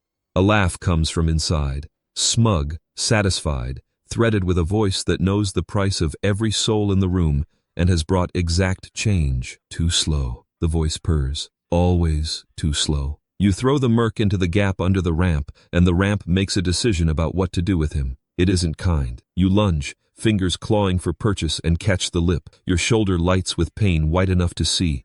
Your boots drag on deck plate. The shuttle lifts. The city drops away beneath you in layers, rooftops squinting, smoke writing impatient sentences across air. Wind punches your mouth open. Your other hand flails and finds a panel edge. You hang between gravity and a decision you're not allowed to make. Inside the bay, 2 silhouettes. The pilot, faceless, anonymous, and a man in a coat that cost more than the block he grew up on. He studies you with interest and irritation, like a problem that insisted on being extra. His smile says bounty and contract, and you will move when I am finished speaking. You move first. You swing your weight and slam your palm into a latching stud. The ramp judders mid-climb. The pilot swears a poetry you'll admire later. The fancy man steps back, the litter swaying beside him like a saint's bier. "Persistent," he says, and you hate the way the word sits on him. You haul yourself inside on a grunt that sounds like a small animal's last attempt at dignity. The pilot draws on you. You don't give him the time required to apologize. The shot kisses the bulkhead behind your ear. You close and break his wrist with a sound that will echo in his nightmares. He folds around his pain. The ship skews left. The city answers by getting much closer on that side. The coat moves with a predator's understanding of distance. He doesn't rush. He has hired time before. He reaches for a holster you hadn't seen, and you do the stupid thing. Turn from him to the litter, to Bastila. Because desserts, debts, destinies all arrive in 3s, and you're tired of losing the last course. Your hand hits the stasis field. It's warm. Alive warm, humming at just the note where relief becomes fear. You find the controls by feel. Your thumb hovers. Deactivate, and she wakes into a moving fight on a bad angle. Leave it, and she vanishes into a sky that is not yours. Step back, the voyeur. He says softly behind you. The barrel touches your spine like a kiss you didn't want. Or I redecorate this cabin in a color that doesn't suit you. You go very still. The ramp finds shut. The pilot, hunched and furious, rights the ship with a roll that flings your stomach somewhere you can't retrieve it. The coat sidles closer. Angle perfect. Gun steady. Perfume expensive and tasteless. "Turn around," he says. Slowly. You turn. Slowly. You look him in the eyes because some people insist on it, as if respect could make violence domestic. He smiles the way winners smile in games they rigged. "Bastila Shan," he drawls. testing the syllables like a gem. Worth more alive than dead, which is rare in my line of work. You, on the other hand, he tilts the weapon to your chest. Unspecified. A pity. I like a tidy ledger. Unspecified. The word lands like a name. Behind him, Bastila sleeps inside light. Behind you, the whole war leans on a hinge.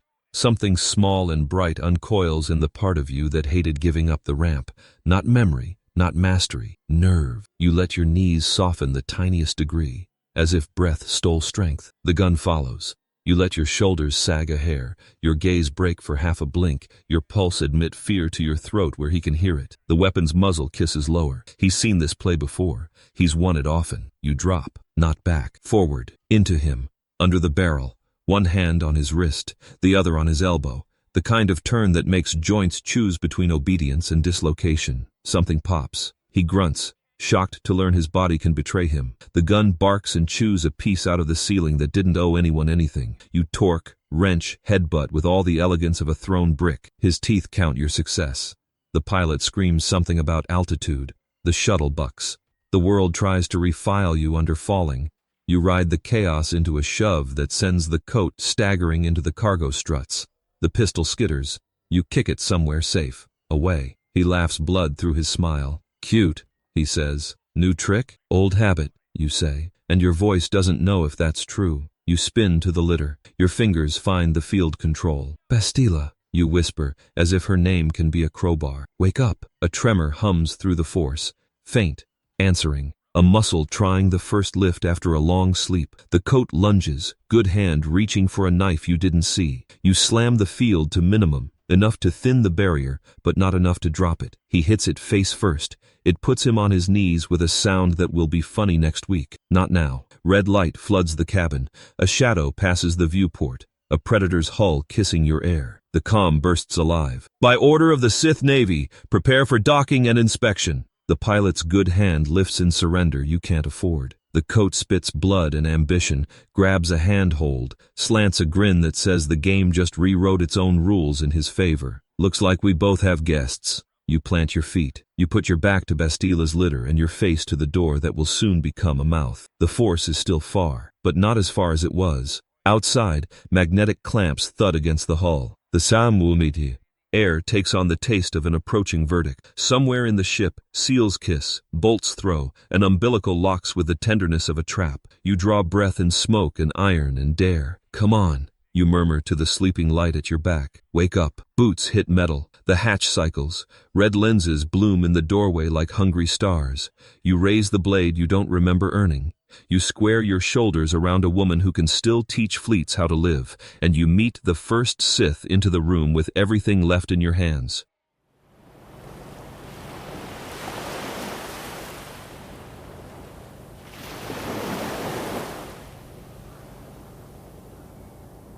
Dust gets to you first, fine as ash, old as grief. It coats your tongue in a bitter film, crawls down your throat in slow gray threads, turns each breath into an argument your lungs keep losing. The air in the Valley of the Dark Lords is sun-baked and still, a kiln where memory hardens into stone, and stone remembers being names. The wind shifts. It doesn't cool you, it only moves the heat around. You stand at the mouth of a canyon scored with scars that pretend to be walls, red rock knives upward. Along the heights, statues look down with the patience of predators.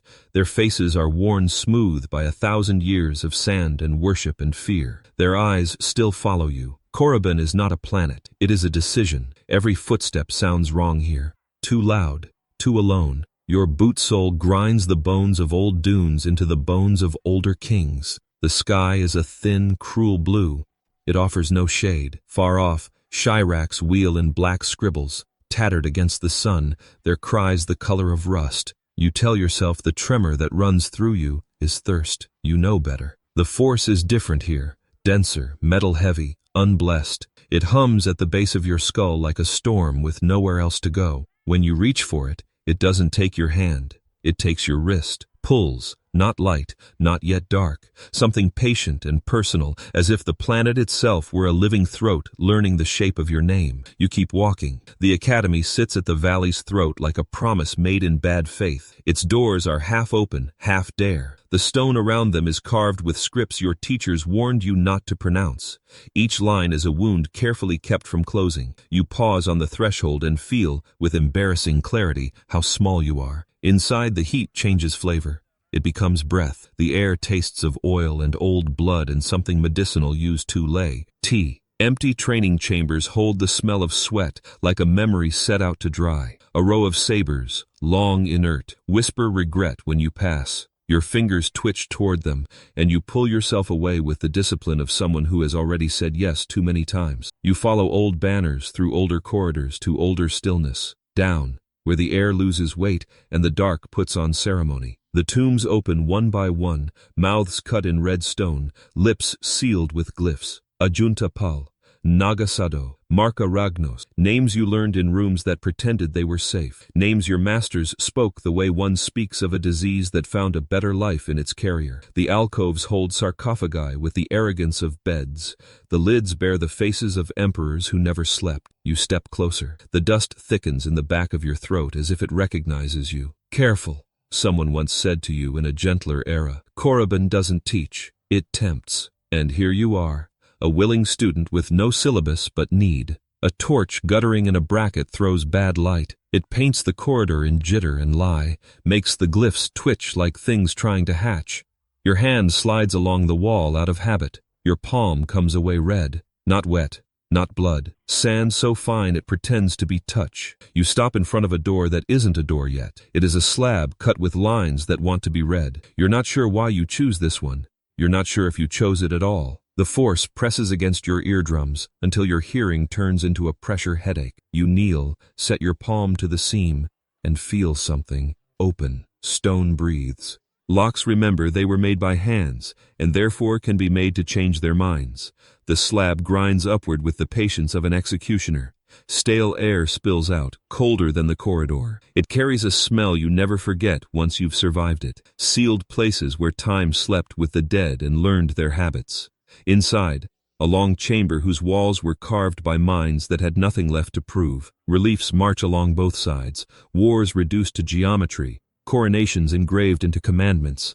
At the far end, a sarcophagus rests on a dais whose corners are fanged with iron. A sword lies along the lid, humble in a way that makes humility feel like violence. The blade is black, not painted, not corroded, black like it swallowed light young and kept it. You step in and every noise you make becomes an intruder. The first whisper arrives so softly you pretend it's your breath or your hunger or the echo's echo of your own pulse. It comes again, not in a voice exactly, but in a pressure shaped like a word. Closer. You obey because you want to think you still can. At the foot of the dais, you stop and bow your head before you know who you're bowing to. You don't speak. Somehow politeness feels more dangerous than arrogance. You lay your palms on the black blade. Cold climbs your bones with a discipline you recognize. The whisper becomes a room. The room becomes a memory that does not belong to you. A hall of banners. The smell of incense that was blood before it lost its heat. Armor that drank planets. A crown carved to fit a skull too proud to bend. The work of a lifetime written in the grammar of conquest. The loneliness of thrones. The thrill of first surrender. The boredom of last ones. You see through eyes that had no peers. You breathe vanity like air. You exhale doctrine, and then you feel it. Surprisingly small, surprisingly clean, under it all, the pinch. In the heart that says they will forget me if I do not make them remember. You snatch your hands back as if burned. Your breath returns rude and unwanted. Sweat stings. The blade doesn't move. The dead do not thank you for leaving them their secrets. Enough, you say, to the room or the force or yourself. The room disagrees. A moan begins somewhere behind the stone, low and private, as if the planet has a bad dream and cannot roll over. The torch jumps on its bracket. A smear of shadow peels itself from the far wall and becomes shape. You reach for your saber and find only the impatience of your empty belt. The shape weaves forward with the dignity of a thing that had a face once. It stops 3 paces away and remembers you for a long time. You feel an old reflex, kneel, rise like a fever and break like a wave. You keep your feet. Your mouth is very dry. I'm not here to disturb you, you say, and the lie tastes expensive. The shape leans.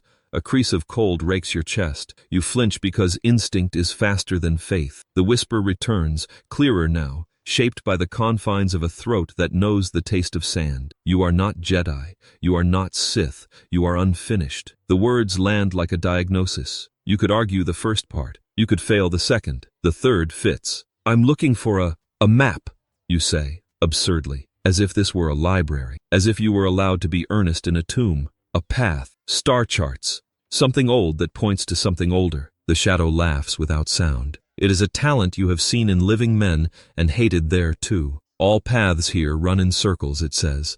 We taught the galaxy to mistake hunger for destiny. We were good teachers.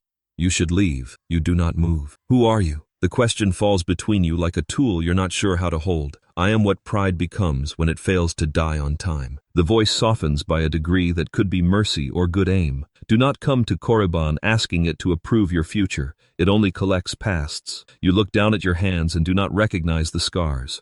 When you look back up, the shape is closer and taller and exactly the same distance away, like learning you can drown in sand. Take what you came for, it says at last, bored now, or benevolent, or both. But do not pretend you will carry it. It will carry you. A grind of stone that might be the sarcophagus, might be your teeth. On the wall to your right, a panel brightens in dull, reluctant segments. It reveals a recess worked with filigree, a nest for something that glows through dust. A star map, old and cruel and perfect. A sphere of points connected by lines that were once roads and now are scars. Your breath escapes without permission. You step forward with your hands open as if approaching a wild animal. The map floats on its own indifference, rotating in the sigh of its quiet machinery. Worlds flare and fade, arcs knot and unknot. In the center, a darkness you can feel more than see, a weight, a source, a forge. Your chest tightens in a way battle never taught you. This is why the unknown regions took you in its mouth and would not spit you out. This is why the fleet that eats light never tires. This is why the man you followed into fire put on a crown and called it duty. You reach out. The map flinches into new alignments. Lines change partners. A course snaps into place with the precision of a trap you almost admire. You're not sure if you chose it. Something shifts behind you. You turn on instinct and are too slow. The blow folds you with the intimacy of a friend's embrace. Your knees hit stone. Your forehead follows, hard enough to let the room teach you humility in a language that leaves bruises. Hands seize your shoulders. They are very much alive, living. Fingers in thief's gloves, living breath that smells like dried meat and impatience. Easy, a voice says cheerfully in your ear, which is the polite tone professionals use to lift art from its owners. Wouldn't want to crack that map, would we? Two shapes step around you, pale masks under dusty hoods, eyes visible and amused. Scavengers, students, acolytes, assassins. Korriban grows them like weeds. People who call plunder education and education faith. You reach for the Force, and it is right there, closer than before, a glass of water you cannot drink. The first hand clamps your wrist. The second plucks the map from its cradle, with the expertise of a man who has worked many funerals. Master will be pleased, the cheerful one says. 2 gifts, a relic. He spins the star sphere, admires the way it throws night on red stone. And a pilgrim. He tilts your chin up with 2 fingers. He wants to see what kind of regret he's collecting. Not Jedi, he decides aloud. Not Sith, he smiles with small, pretty teeth. Useful. The shadow by the sarcophagus watches and does nothing, as shadows do when the living insist on rehearsing. Give it back, you say, and the words are very calm because anger only works if there's room for it to move. Your mouth tastes of stone. Of course, he says, almost kind, to the ones who know what to do with it. The hands lift you to your feet. The room tilts to remind you how soft your skull is. The cheerful one turns toward the door, tucking the map into a case whose expensive latches snap shut with the satisfaction of a problem solved. You stand very still and make a decision that will change the shape of your spine. You stop asking the Force to choose you. You choose it. It arrives like a held breath given back, not a blaze. A clean line, a thread pulled taut between what you were and what you refuse to be. It runs down your arm and into your hand, and your fingers move before thought can break their nerve. You grab the case. You and the man hold it together for a heartbeat that contains 6 arguments and no mercy. His eyes widen, not fear, surprise. He likes surprise. He decides to keep you. He headbutts you with professional affection. The world goes white. When the light burns down, you are on your back with the taste of copper and dust arguing over your tongue. Boots retreat in measured confidence. The door sighs closed in the offended way doors do when people use them for endings. The chamber breathes. The shadow folds itself back into wall and old air. You lie there and listen to the planet keep its secrets. Then you roll to your side and push yourself up with the tenderness of someone who just discovered how heavy skulls are. Your hands shake. You let them. You stand. You fail to fall again. Progress. The dais is empty. The map is gone. The blade is black and patient and will outlive you as it has outlived everything. You look at the door and you don't pray. You promise. When you step into the corridor, the dust rises like applause withheld. Far down the hall, footsteps click in a rhythm that wants to be ritual. The academy will not be empty when you get there. The valley will not be kind. The sky will still be cruel. The force hovers at your shoulder like a choice learning your habits. You set your jaw and follow the thieves into a temple that teaches hunger and calls it history. Outside, the wind scrapes the statues clean. Inside, your pulse learns a new pace. Korriban does not approve. It collects, and now it has collected you.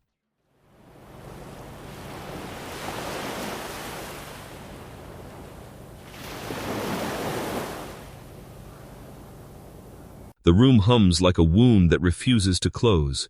Not quiet, never quiet, but that thin electric fever beneath metal, the breath of a ship that has learned to survive its own alarms. Lights strobe in a slow surgical rhythm. The air tastes of coolant, antiseptic, and a copper hint that memory knows is blood, even when the mind won't admit it. You keep your hands flat on the table so they can't shake. A reflection looks back at you from the burnished surface, smudged, fractured by scratches, warped by heat. It could be anyone's face. It could be yours if you knew what yours meant. Behind the reflection stand your allies, carved out of exhaustion and doubt. The soldier with clenched fists, the pilot with a jaw set too tight, the one who jokes to keep from screaming and isn't joking now.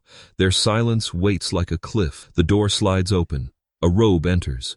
The force enters with it, cool as winter on a fevered brow. Listen, the voice says, too steady to be kind. There isn't time to pad the truth. The truth arrives like a blade with your name already carved into it. You are Revan. The words land on the table and keep going.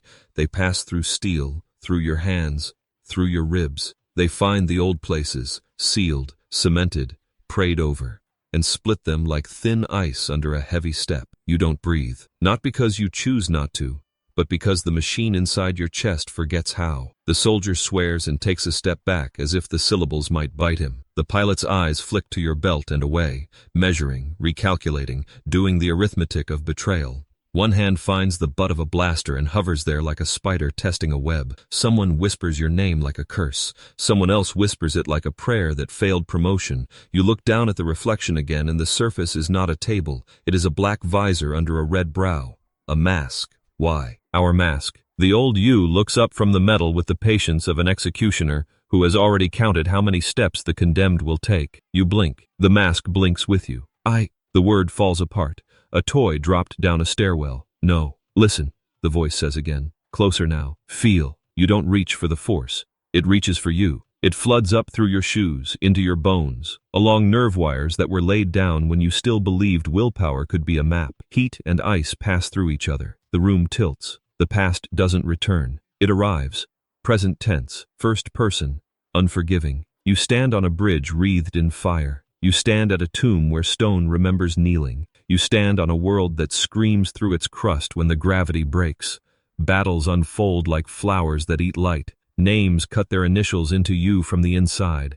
Malachor, Starforge, Mandalore, the unknown regions, a temple that doesn't teach, only chooses. Your hands sign documents that are really death warrants. Your voice says victory at any cost and means it because the cost will always be someone else's. You come back to the room with a gasp that tries to be quiet and fails. No one touches you, even the ones who might want to. The robe steps around the table until the voice belongs to a face. Calm, strained, eyes burnt at the edges by too much prophecy and too little sleep. She looks at you with the steadiness people use when they cannot afford to blink. We broke you, she says. No apology. Just a fact that fits the room. We took your mind the way you took worlds. We cut the rot from the tree and planted what we hoped would grow back. A chance. A different path. The soldier flinches as if struck for you. Makers piss you. He catches himself, swallows the rest. He is not built for this kind of arithmetic either. You are not your mask, she says, voice lower now, meant only for you. But you wore it. You chose it. You led armies into hell and called it duty, and yet, she opens a hand, and you hate the mercy in the gesture. And yet, when the mind was blank, the first reflex was to protect, to save, to run toward fire, not from it. The table's shine offers you back two faces at once. The one you've been borrowing, open and raw. The one you forged, smooth and unforgiving. The question arrives with no place to sit. Which one is true? The answer waits with too many chairs. Both. Say something, the pilot says, ragged and brave. His voice cracks on the last word, leaving it there between you like a blade without a hand. Say you're not. Say this is wrong. You try to choose a sentence that will not become a weapon in someone else's fist. I remember. The word tastes like rust. I remember the heat. You don't mean fire. You mean certainty. The fever that made atrocities look like answers. You mean the warmth of thousands believing because you told them to, and the colder warmth of knowing you were right until proof objected. You knew! The soldier spits at the robed woman, grief turning tight corners into knives. You knew, and you put us in rooms with him. You let us sleep by his fire. No one slept by my fire, you say, and the pronoun makes the floor shift under your boots. They slept by his. You look at the mask and the metal and the grammar becomes a room you can't escape. He was me. Small things begin to know. Otis gravity again. Dust motes, eye blinks, the tremble at the edge of your thumb that you flatten under your palm. Across the table, someone you saved yesterday looks at you like a grenade with a smile. What now? The question comes out of your mouth and you don't recognize your own tone. There's a steadiness in it you haven't earned today. What do we do now? We end what you began, the robe says. Not cruel, not kind. The forge that feeds the fleet, the chain that makes slaves of stars, the war that learned your walk and never forgot it. And if the old roads know my feet better than I do? You ask, and you hate how honest that is. Then you learn to walk with your eyes open. Silence expands. It doesn't pop. It just goes on being the room's other furniture. The soldier circles until he's not behind you anymore. He positions himself where he can reach a weapon and still see your face. His mouth works around something that wanted to be a vow and turned into a verdict. You saved my life, he says. Twice. I won't pretend that didn't happen. He swallows. But if you turn, if I see him, he doesn't finish. He doesn't need to. The pilot exhales like he was holding air for both of you. Every story I heard about Revan, he says softly, had a different ending. Maybe that's the point. Maybe the end depends on who's telling it. Eyes turn to you like searchlights. You are a stage that never wanted an audience. The room tilts again and becomes a corridor, becomes a hangar open to stars, becomes a bridge paved with bodies you counted and called it math. You feel the weight where your name hangs, not out loud but inside, the weight of orders signed in your voice, of worlds rewritten in your hand. The Force does not forgive. It witnesses. It waits to see what you do with the witnessing. Say it, the voice in robes murmurs, not a command, a prescription. Say who you are. You close your eyes because the table won't stop offering the mask, and you don't want to choose your reflection anymore. Behind your lids, heat brightens. Not the fever heat of certainty, but the painful warmth of blood returning to a limb that slept too long. I am. The old name rises, practiced, perfect, a crown waking up. You let it pass your tongue and then leave. I am the one who ends this. It is not an absolution. It is a job. The robe nods once. A small permission, then stand. You stand. The room seems to accept the physics of that. Your allies don't relax. They adjust. The soldier's hand leaves the blaster and lands on your shoulder with the same weight. A new meaning. The pilot looks away to give you the privacy of being watched. Someone exhales a laugh that isn't humor and says, well, that's going to make for some conversations. The ship shivers, reminding everyone that wars don't pause for identity crises. In the corridor, boots pass. The cadence of people who have no idea a history book just turned a page in here. The intercom clears its throat. Enemy signatures vectoring. Prepare to jump. All stations report. Teat. The usual liturgy of catastrophe. Time's up, the robe says. We move. The path you opened leads to the forge. You know it, even if you pretend not to. We will follow it. We will destroy it. We. The word is a rope, thrown into water. You step away from the table. The reflection breaks, and you let it. The door opens to a hallway that didn't change while your life did. You walk. They walk with you. Nothing in the ship's design cares who you used to be. Doors open because you tell them to. Elevators arrive because you pressed the button. Space remains the distance between ships and the loneliness between choices. In the lift, no one speaks. Your lungs finally remember a rhythm that isn't panic. Your heart tries on the size of the task and finds it fits like armor. Heavy, honest, not forgiving. Somewhere down below decks, the engineering crew coaxes dead coolant lines into coughing up cooperation. Somewhere, a medic holds a stranger's hand and lies convincingly. Somewhere, a child sleeps because the grown-ups are loud enough to sound certain. The doors part. The bridge unfurls. Panels. Crew. A window the size of your guilt. Stars stand like witnesses. In their light, you catch yourself in the transparent reflection again, and the mask is gone. There is just your face, tired and unarmed. Coordinates, the captain says, not looking at you, because he has a job and jobs save lives. On your mark, you step to the console. Your fingers hover above the star chart, and stop hovering. The path snaps into place under your hands, as if the galaxy has been waiting for its favorite mistake to remember itself. You feel the line through your bones. Not destiny, directions.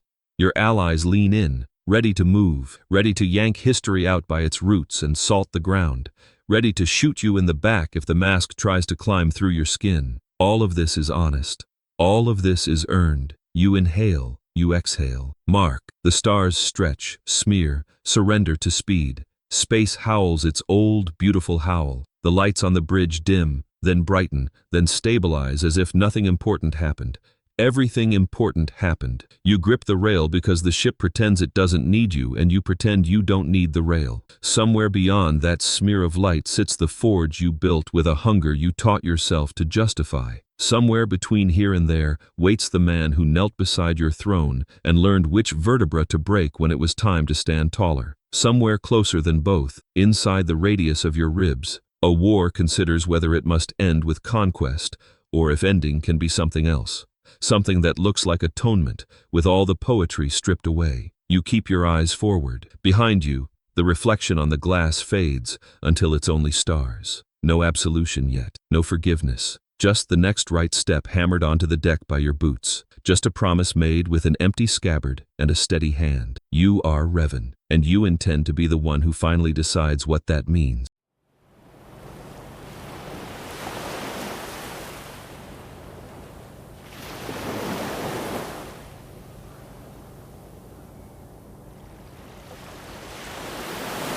You hear your heartbeat before you hear the ship. Thick, slow, a drum buried in your ribs, counting down to a decision that refuses to let you breathe. The bridge hums, consoles purring, relays clicking, the distant throb of the hyperdrive like a giant turning in uneasy sleep. Ozone ghosts the air, a coolant line sighs.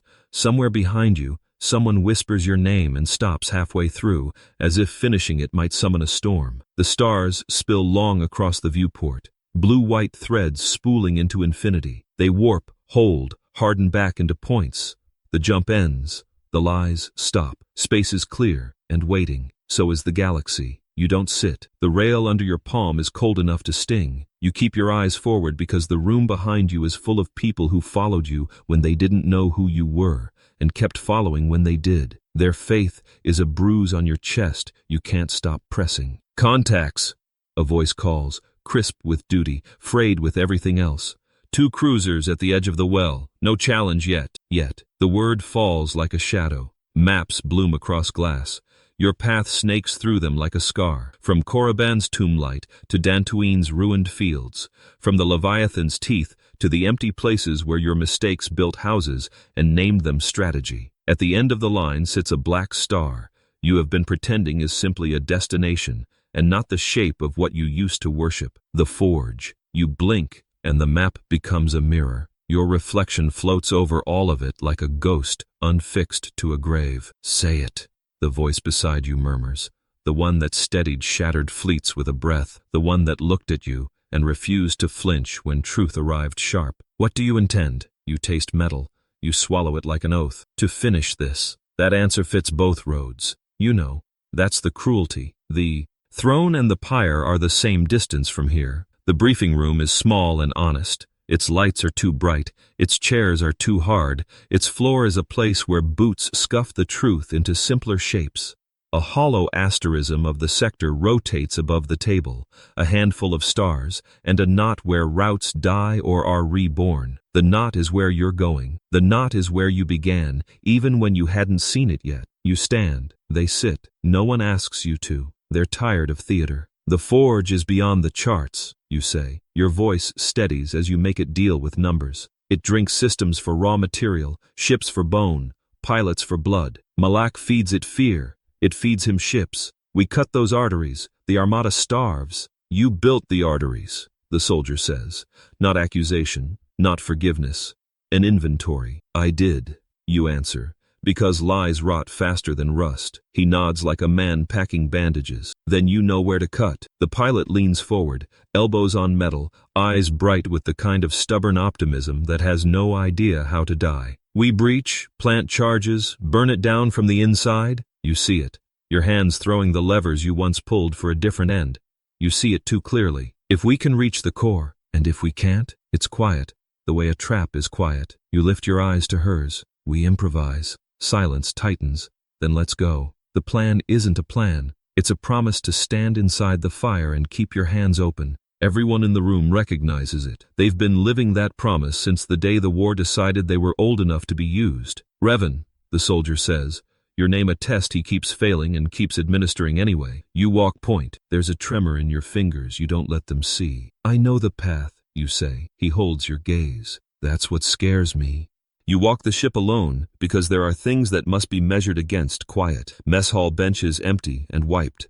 A training bay that smells of old sweat and patience. A bunk room where someone burned a prayer into the underside of a rack with a soldering iron. Come home, idiot, and the scorch mark makes your throat go unfamiliar. Every corridor owns an echo of your footfall, as if the ship knows the weight of you again. At an observation blister you stop. The glass throws the stars at your face and gives you back a specter in return. You lay your palm on the cold and the force rises. Not like a wave, not like a hand, like a razor laid across the bridge of your tongue. Each choice tastes of iron. Each step forward feels like the edge of a blade set over an abyss that wants to learn your name by swallowing it. You stand at the balance point between two lives and try not to sway. The throne calls. It always will. It calls with memory, of fleets answering your hand with grateful precision, of planets bending because you told them to, of certainty so clean it didn't need mercy. The throne offers you a simple world. Order at any cost, a galaxy without surprises, salvation as conquest rebranded. It promises no more weakness, no more trembling hands, no more doubt. The pyre calls too. It offers you ruin hammered into repentance. It offers you sleepless nights and thankless days and the kind of bone-deep ache that builds a different kind of empire, smaller, quieter, made of choices stacked like stones in a river to make crossing possible for the feet behind you. The pyre promises only work, only loss, only the relief of knowing you owed more than you owned and paid anyway. You breathe, the glass fogs. For a heartbeat, you see nothing beyond it but yourself. Choose, the force says without words. I am, you answer, scarcely audible. That's the point. The alarms go off bimbas. 'Cause the future likes to keep score. Vectors, the comm barks. Multiple, closing fast. You're already moving. The taste of descent back in your mouth. The bridge slaps your boots, crew snapping into place, the captain's voice a metronome for steadiness. Shields up, angle us to the blind side. Don't blink unless you're paid to. Space blooms with teeth. Sickle-shaped silhouettes ghost out of nothing, their hulls an ink that drinks starlight. They slide into a crescent that says, kneel in every language the galaxy ever taught soldiers. At their heart, a deliberate gap opens like a mouth. I know that formation, you say. Your formation. The pilot answers, just steering, just bleeding. You watch your past execute your present with precision you remember writing down. Their approach funnels you where you don't want to go and where you must, to the lane only a fool or a believer would take. That path leads to the forge, the soldier says. He doesn't raise his voice to make it permission. Walk it, burn it, someone adds. And there's a hunger in it you recognize from mirrors you've broken. Both, you say. The ship turns. The crescent pursues, close, closer, close enough that the strike leaders can count the heat scars on your hull. You feel the old mania, The dance you were born knowing, rise in your muscles, the temptation to flex and show them how a throne is taken. You breathe it down until it becomes simply the work of not dying. Now, you say. Your captain trusts you and hates that he does. He throws the ship into a roll that would make choristers curse, skims the jaws of the crescent, knifes toward the mouth they wanted you to fear. The enemy chases because that is the other half of control, teaching the world to obey even when you are no longer the one giving commands. 2 on our stern, the pilot grimaces. Persistent. Teach them manners, the soldier says, and the spine of the ship answers with angry light. The gap swallows you. The stars thin. Gravity grows crooked. Instruments go from smug to superstitious. Ahead, the dark condenses into architecture and then into intent. It looks like a station. It feels like a verdict. The Starforge wakes in your bones like a memory you cannot stand, because you loved it once and it loved you back. Fire flickers along its crescent ribs. Vast foundries turn like patient throats. Tugs drag hulls like carcasses toward mouths that grind them into tomorrow. New ships slither free from the light, as if the station gives birth not to fleets, but to decisions. This is what you built your road toward when you put on the mask and told yourself you could carry a galaxy if it just stopped struggling. You put your hand on the rail to keep from reaching for it again. Docking web activating, the captain warns. We'll be netted in 30. Take us to the auxiliary throat, you say. There's a maintenance spine only a fool would use. You designed it? The pilot asks. I insisted on redundancies, you answer, and the room chooses not to laugh because time is short and cruelty wastes it. Your ship slides under a rib where light runs in veins, then slams belly first against a gantry older than the Republic's latest excuse. Magnetic locks bite. The deck gives you a reminder of legs and weight. The bridge exhale is ragged and triumphant and brief. Boarding teams, you say. 3 prongs. Cut their lungs, then their nerves, leave the heart for last. They rise. They look at you like cliff edges look at climbers, wary, impressed, ready to take you if you slip. At the hatch, the soldier catches your arm. His grip is warm and heavy and doesn't try to be kind. If you feel it pulling, he says. Tell me. If I feel it pulling, you say, you'll know. He lets go. The hatch dilates. Heat breathes out, thick, oily, sweet with smelted alloys and fresh paint and the antiseptic brightness of new war. The light inside is the color of greed. You step through. The spine is narrow, a throat that expects to choke you. Pipes sweat. Far below, furnaces cough. Above, assembly rigs move like spiders doing math. You lead at a pace that looks slower than it is because haste here is a synonym for caught. A pair of sentries round the bend and forget to finish the sentence they were thinking because your blade remembers its manners before theirs do. You don't kill them quickly. You kill them clean. Right, you say at a junction, then left 2 breaths later, then down into an artery designed by someone who assumed no one would ever be foolish enough to take it the wrong way. The force is a tightrope between your shoulder blades and you walk it without looking down. At the second bend, your past turns a corner, not a memory, a man. His cape knows theater, his smile knows knives. You could name the ship he was born on and the oath he broke last, and none of that matters because he's here to take back the future you stole from yourself. Lord Revan, he says, savoring the title as if he can feed off it. How gracious of you to come home. Behind him, a squad fans into position. Discipline like a curse. Red sights find center mass. Your team bristles, steps up, the room shrinking around all your bad decisions. Move, the soldier at your shoulder growls, meaning we. Well, if you say the word. You look at the man and see the loop that choked you for years. Kneel or rule, obey or devour. Mercy as a trick, power as a habit. You can hear the throne purr when you tip your chin up and let your voice come out colder than space. Stand down, you tell him, or learn what disobedience costs. He smiles wider, thrilled that you remembered how to sound like a storm. The razor edge under your feet gleams. Hold, you say, not to him, to your own, to yourself. You lower your blade. Gasps aren't loud when people are busy not dying, but you hear them anyway. Even the station seems to lean to listen. I know the route to the core, you tell the man in the cape, each word slow as a gear engaging. You don't. Your master will vent you into vacuum the moment you fail him. Walk away. Live long enough to be something other than a knife. For a heartbeat, you see it, the ripple of a different life across his eyes. A corridor where he doesn't end face down in the reflection of his own ambition. Then the forge hums, low and possessive, and the thought burns out like oil on a hot plate. "No," he says, and his blaster rises, and the squad takes breath together because they liked the speech, but they love orders. You feel the throne shiver with delight at the mouth you could make of this hallway. You could peel him. You could plant him. You could make a lesson of him that would feed legends. You don't. "Smoke," you say, and your pilot, clever, impolite, throws a cylinder that redefines the corridor as a mistake. White drowns red. Light learns to crawl. You turn and run toward the core, like someone who finally decided which way gravity should fall. Blaster fire chews the air that used to be between you. Your team keeps formation like a promise. Your heart beats like a countdown. Behind you, men who say "Lord" add your name to a list that ends in either coronation or autopsy. Ahead, the who deepens. A wind you can't feel pushes the hair on your arms. The passage opens on a chamber that looks like a star learned how to build. Cables hang in constellations. Energy bleeds through crystal veins. At the center sits a thing that isn't a thing. An engine made of apatite. A sun caught in an argument with itself. The core. You stop at the threshold because a temple is a temple, no matter who pretends it's a factory. The soldier steps past you and sets down the first charge, a small square of truth with a blinking red eye. "How many?" he asks.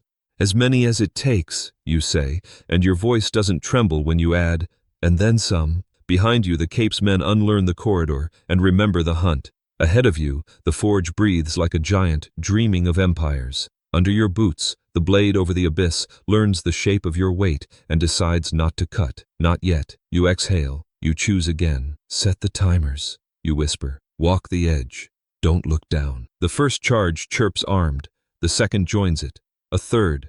A fourth, tucked in where the ribs meet the spine, where removal will mean ruin. Your hands move with the intimacy of someone who designed a monster and is now learning the grammar of mercy, word by word. The Cape appears in the doorway like a bad idea remembered. His men fan, careful now, respectful of the room and of the decision still being made inside it. "Last chance," he says, and means it. "Reclaim your throne." You look at the core, at the red eyes on the charges, at the hands that used to sign worlds away. You lift your blade, not to rule, not to beg, to cut the last tie you've been carrying like jewelry. "Last chance," you echo, and you don't mean him. Then you turn the timer. Short, shorter, shortest. "Run," you say. The forge roars. The floor kicks. The room lights itself with the color of endings. You and your people dive for the artery you came through, chased by heat, by gunfire, by a future that wants you very badly to be what you were. Every step is the edge. Every step is the choice. You keep moving.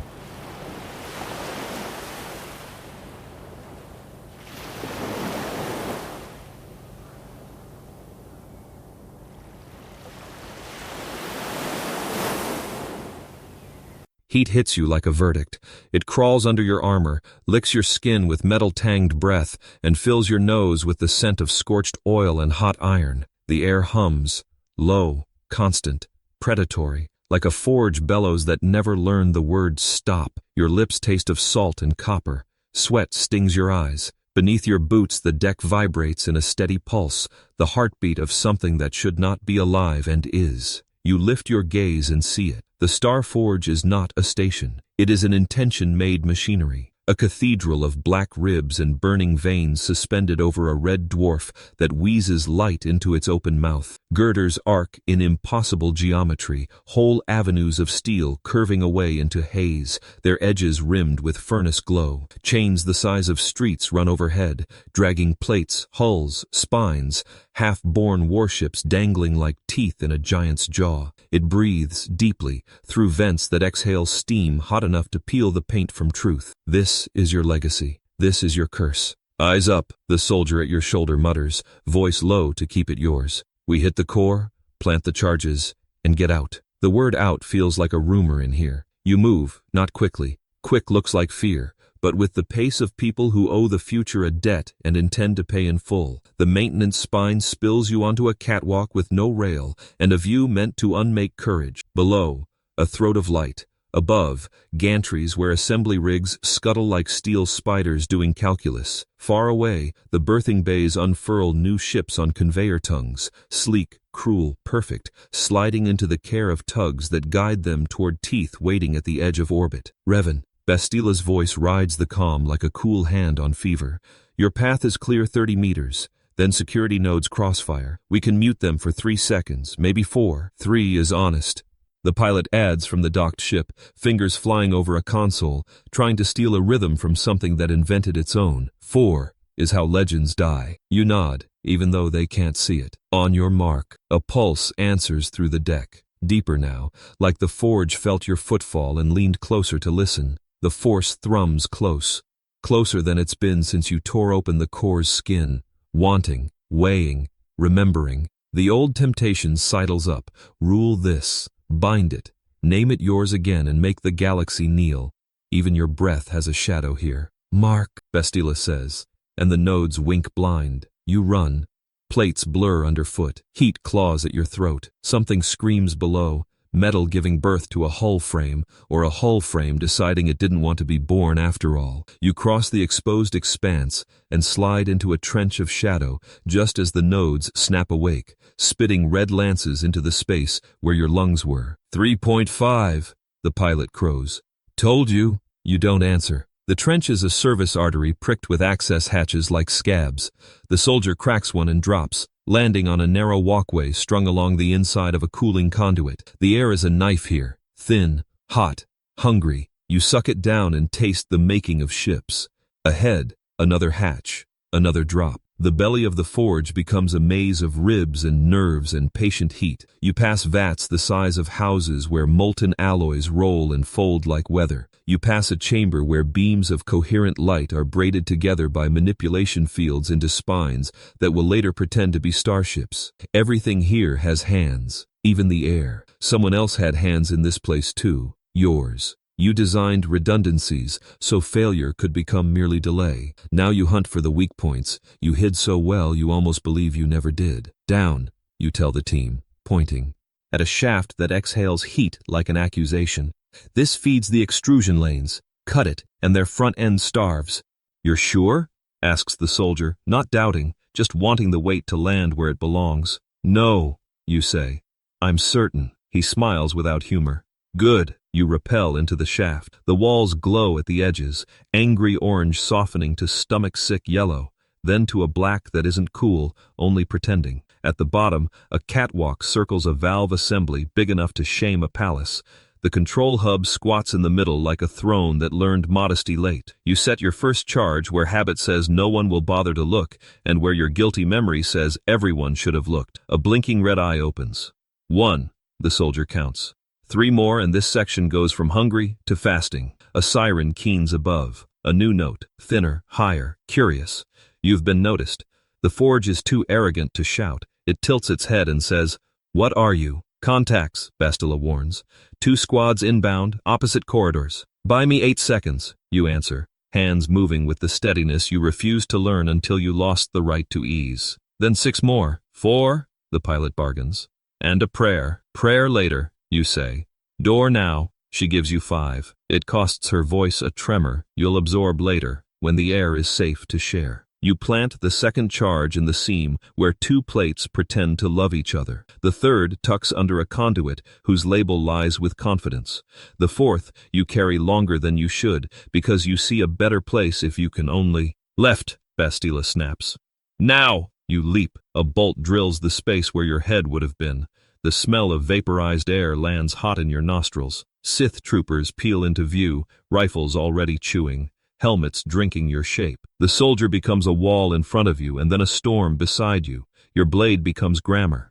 Red finds red. Bodies learn stillness. You slam the last size hard into the nest where control crystals root tolerances like bureaucrats routing guilt. If it blows, everything shivers. If it doesn't, everything continues. Your thumb hovers. Timer?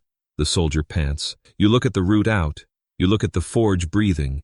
You look at the path you took to cut the arteries you once drew like veins on a lover's wrist. Short, you say. Shorter. He nods. Shortest. You arm it. The red eyes blink in new rhythm. A chorus rehearsing an ending. A tremor rolls up through the catwalk, the kind that isn't just machinery moving, but intention shifting its weight. A voice drips into the corridor, amplified by architecture and ego. You know the voice's owner by the way he tastes his own name. Revan? Malak stretches the syllables as if he's checking them for rust. You return to the altar to light it? For me, your teeth find your own mouth's iron. I came to put it out. Still making oaths sound like strategies. The calm picks up a smile you used to know, now more knife than humor.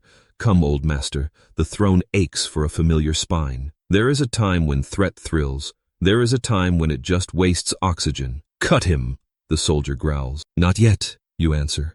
Let him speak. Every cruelty has tells. Malak obliges. Look down, Revan. See what you made. Is it not beautiful?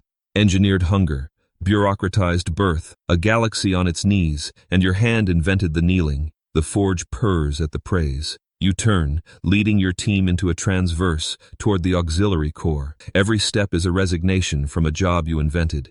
Every breath is apology made movement.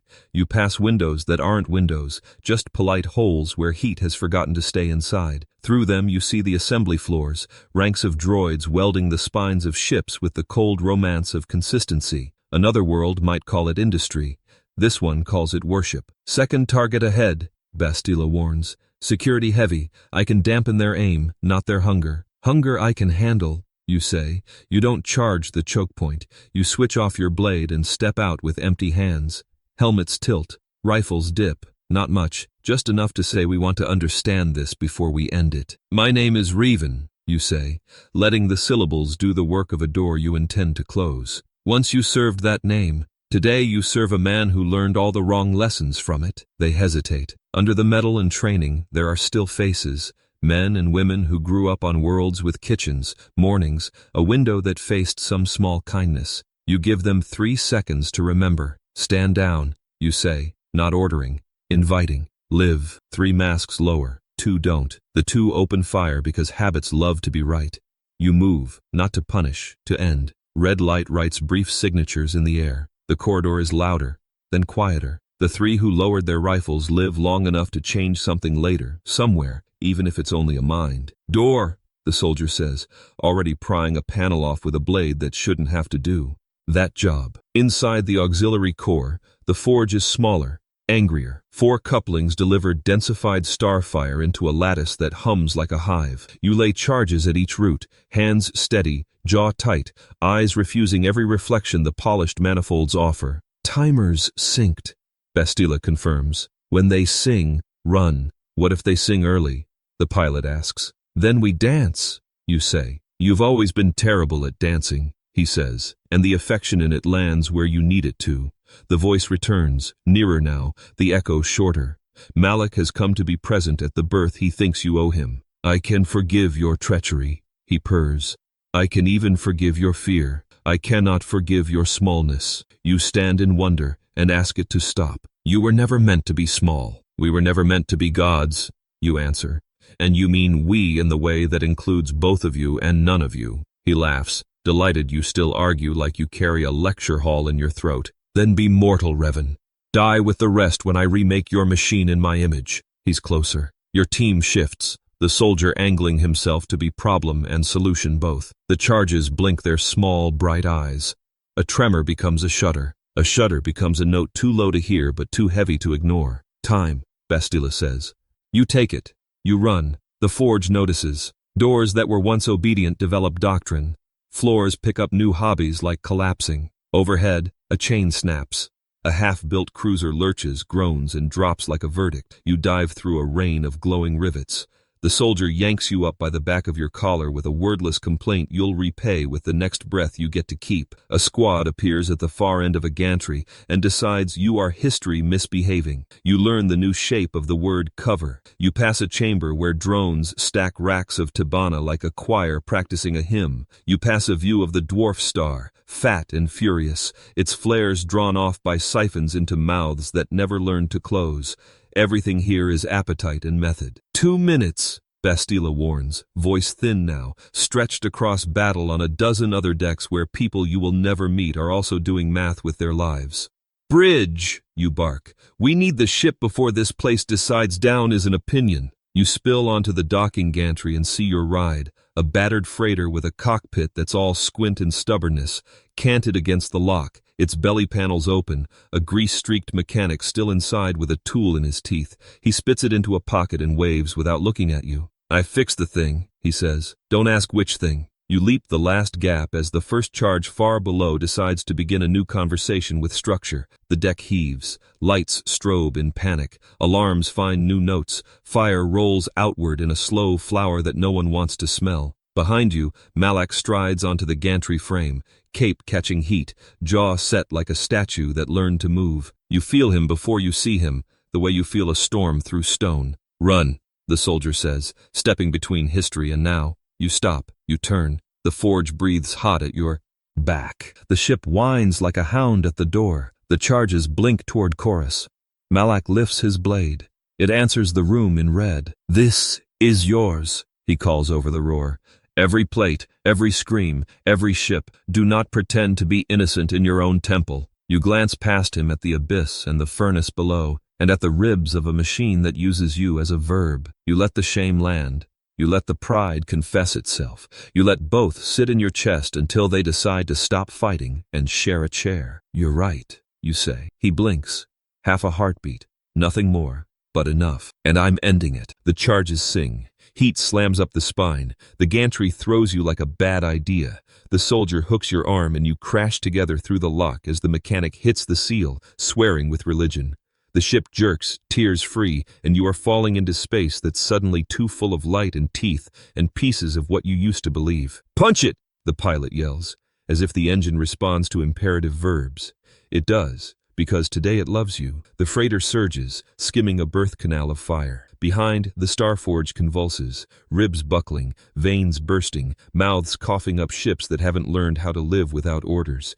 It does not explode. It fails, in sequences, with dignity, with rage, a god forgetting its name. On the viewport's edge, Malak dwindles to an ember on a collapsing bridge, still upright, still reaching for a future that won't take his call. "Not over," the soldier says, chest heaving, eyes on the dying engine that fed the war. "No, not over." You stare into the furnace you built and unbuilt, and the heat on your face is different now. Not fever. Not worship, work, the kind that waits for hands. You grip the rail until your knuckles pale. "Find me a path back in," you say quietly. "We still have a throne to topple." The ship banks, a scar in motion. The forge groans. An old titan pulled to its knees at last. Beyond it, the Sith fleet stutters, motherless for the first time. Your legacy burns. Your curse thins to smoke, and in the red glow ruin of your own making, you choose again. Step forward, toward the man you raised to kill you, toward the end you owe the galaxy, toward a meaning of your name you haven't yet earned. The furnace exhales. You breathe back.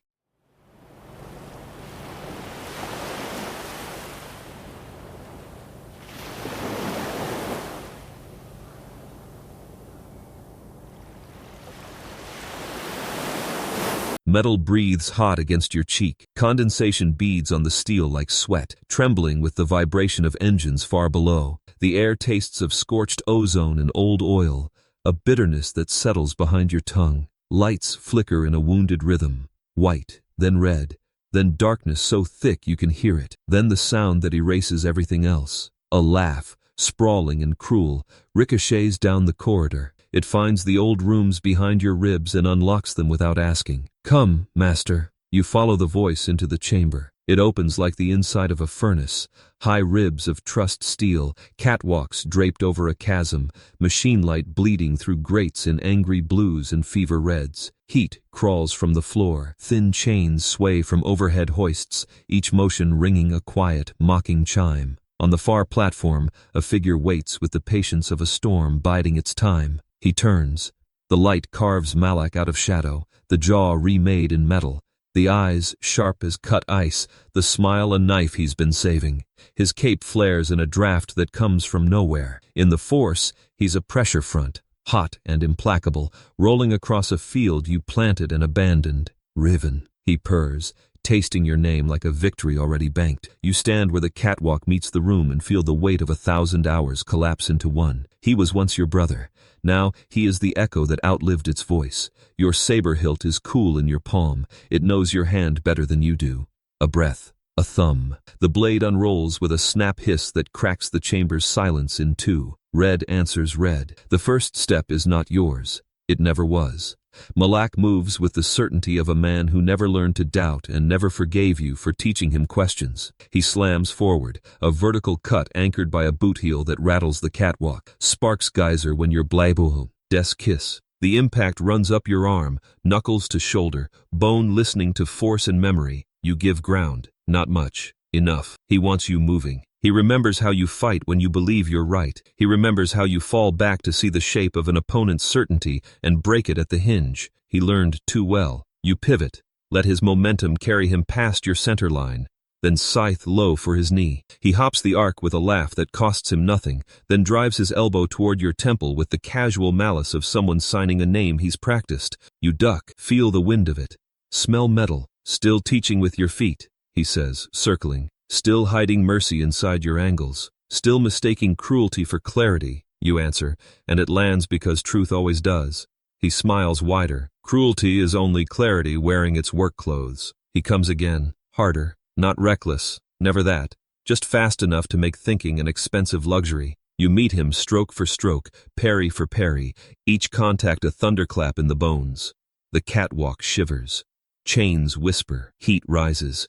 Your breath rasps, his remains maddeningly even. On the periphery of vision, the factory's ribs pulse, red, blue, red, counting down to something you refuse to name. You catch his next strike and roll wrists to lock. For an instant, stasis. Faces a handspan apart. In his pupils you see yourself, ghosted, smaller, unmasked. His breath smells like copper and will. You taught me to stand at the center of fear, he murmurs, and make the world choose me. I taught you to protect the weak. You taught me to win. You break. Step inside. Turn your shoulder into his chest. Try to lever him off balance. He drops his weight and becomes a wall. Your elbow meets Durasteel jaw and earns only pain. He laughs again, delighted at your hurt. Malachor, he says, conversational through the clash, as if reminiscing over a drink. Do you remember the sound the planet made when you broke it? I think about that sound when the galaxy pretends it has a voice. We both bled there. You fed,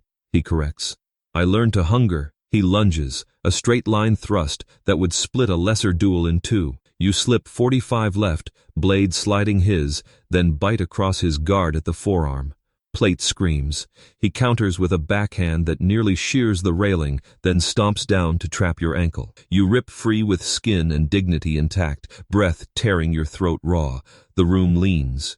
You reset your stance, one toe on grating, heel catching the rhythm of the forge's distant heart. Heat climbs, sweat stings your eye. You taste salt and iron. Look at you, he says softly. Look how small you've made yourself, a penitent in a god's workshop. That's why I can stand in it, you say. He whistles, appreciative and venomous. Ah, absolution, the refuge of the tired. He surges. You ride the angle of his attack, meeting him with economy, trimming excess, letting him see that you still know how to cut the fat from a fight. He sees it and hates it and loves it all at once. Your blades slide. Your hips turn. A shallow line opens across his bicep and spits heat. He doesn't flinch. He never does. He simply stores the pain like credit. He kicks. You block. He sweeps. You jump. The catwalk tilts toward the chasm, and you remember to be mortal. A bolt of heat breathes up from below and licks the soles of your boots. Only one leaves, he says, almost tender. You knew that when you came. I knew that when I too reigned you. Then accept your authorship. He drives you toward a junction where 3 catwalks meet like knives. The geometry here favors aggression. He wrote it. You taught him how. Your shoulders brush a chain. It clangs a discordant note that annoys you for reasons that feel like superstition. He catches your lapse and hammers, hammering again before the echo ends. Your breath goes ragged. You lean into it. Let the sound keep time. Do you remember Telos? He says, not missing a beat. How clean the ice sounded after we were done making it quiet. Do you remember the faces pressed to glass when the orbit warmed? The images rise. Helpless, honest, true. And you let them land. You do not flinch. You refuse him the theater. He snarls, cheated of a visible wound, and the next series is pure violence, overhead diagonal, horizontal to the ribs, thrust to the throat. You survive it by admitting you didn't deserve to. Your blade sings, your heel skids, your shoulder screams. The final thrust grazes your collarbone and leaves heat that argues for a new lifestyle. You feint a stumble. He bites. You whip your saber up with the motion, catch his guard high, then drop your blade and rake the pommel into his solar plexus with old, ugly grace. He grunts, steps back. 1, 2.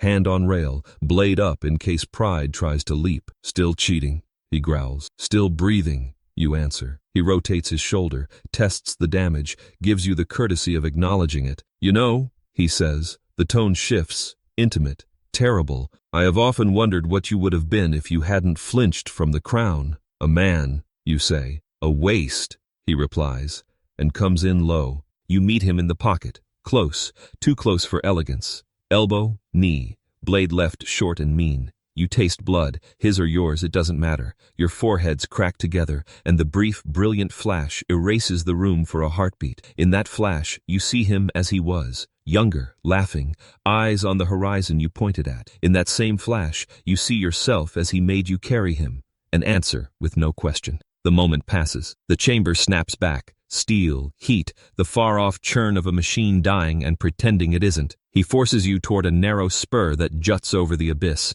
No rail, no return. He knows what he's doing. He always did. Last lesson, he says, voice low, the way you used to speak when you wanted an apprentice to listen with bone. Power is the only mercy big enough to matter. Then learn mine, you say, and shut your eyes for the length of a breath. You open your hands inside the force and let the roar come through.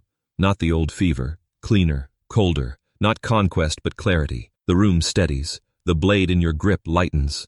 Time loosens its teeth. He strikes. You aren't there. You're half a step outside the old rhythm, in a pocket he doesn't recognize, because you never taught it to him, because you never knew it until you refused to be the man who taught him. Your saber kisses his guard aside, and rides the path under his arm. The cut is decisive and not mortal. It takes something he used to rely on and throws it into the chasm. He wheels, furious, wounded without admitting it, and overextends with a roar that turns his voice into a stranger. You slip under, spin, and let your heel rake the back of his knee. Metal hits grating. The sound is unworthy of a lord, and all the more satisfying for it. He recovers with a surge of force that crushes air, that dents the light. You catch it on your forearms and feel muscles stutter. He stretches, etches out his left hand, and closes invisible fingers around your throat. The world tightens. Black creeps in at the edges. Your saber wavers. Your knees list. Look down, he whispers. See yourself in the dark. You do. You see the mask. You see the throne. You see hands red with things no water fixes.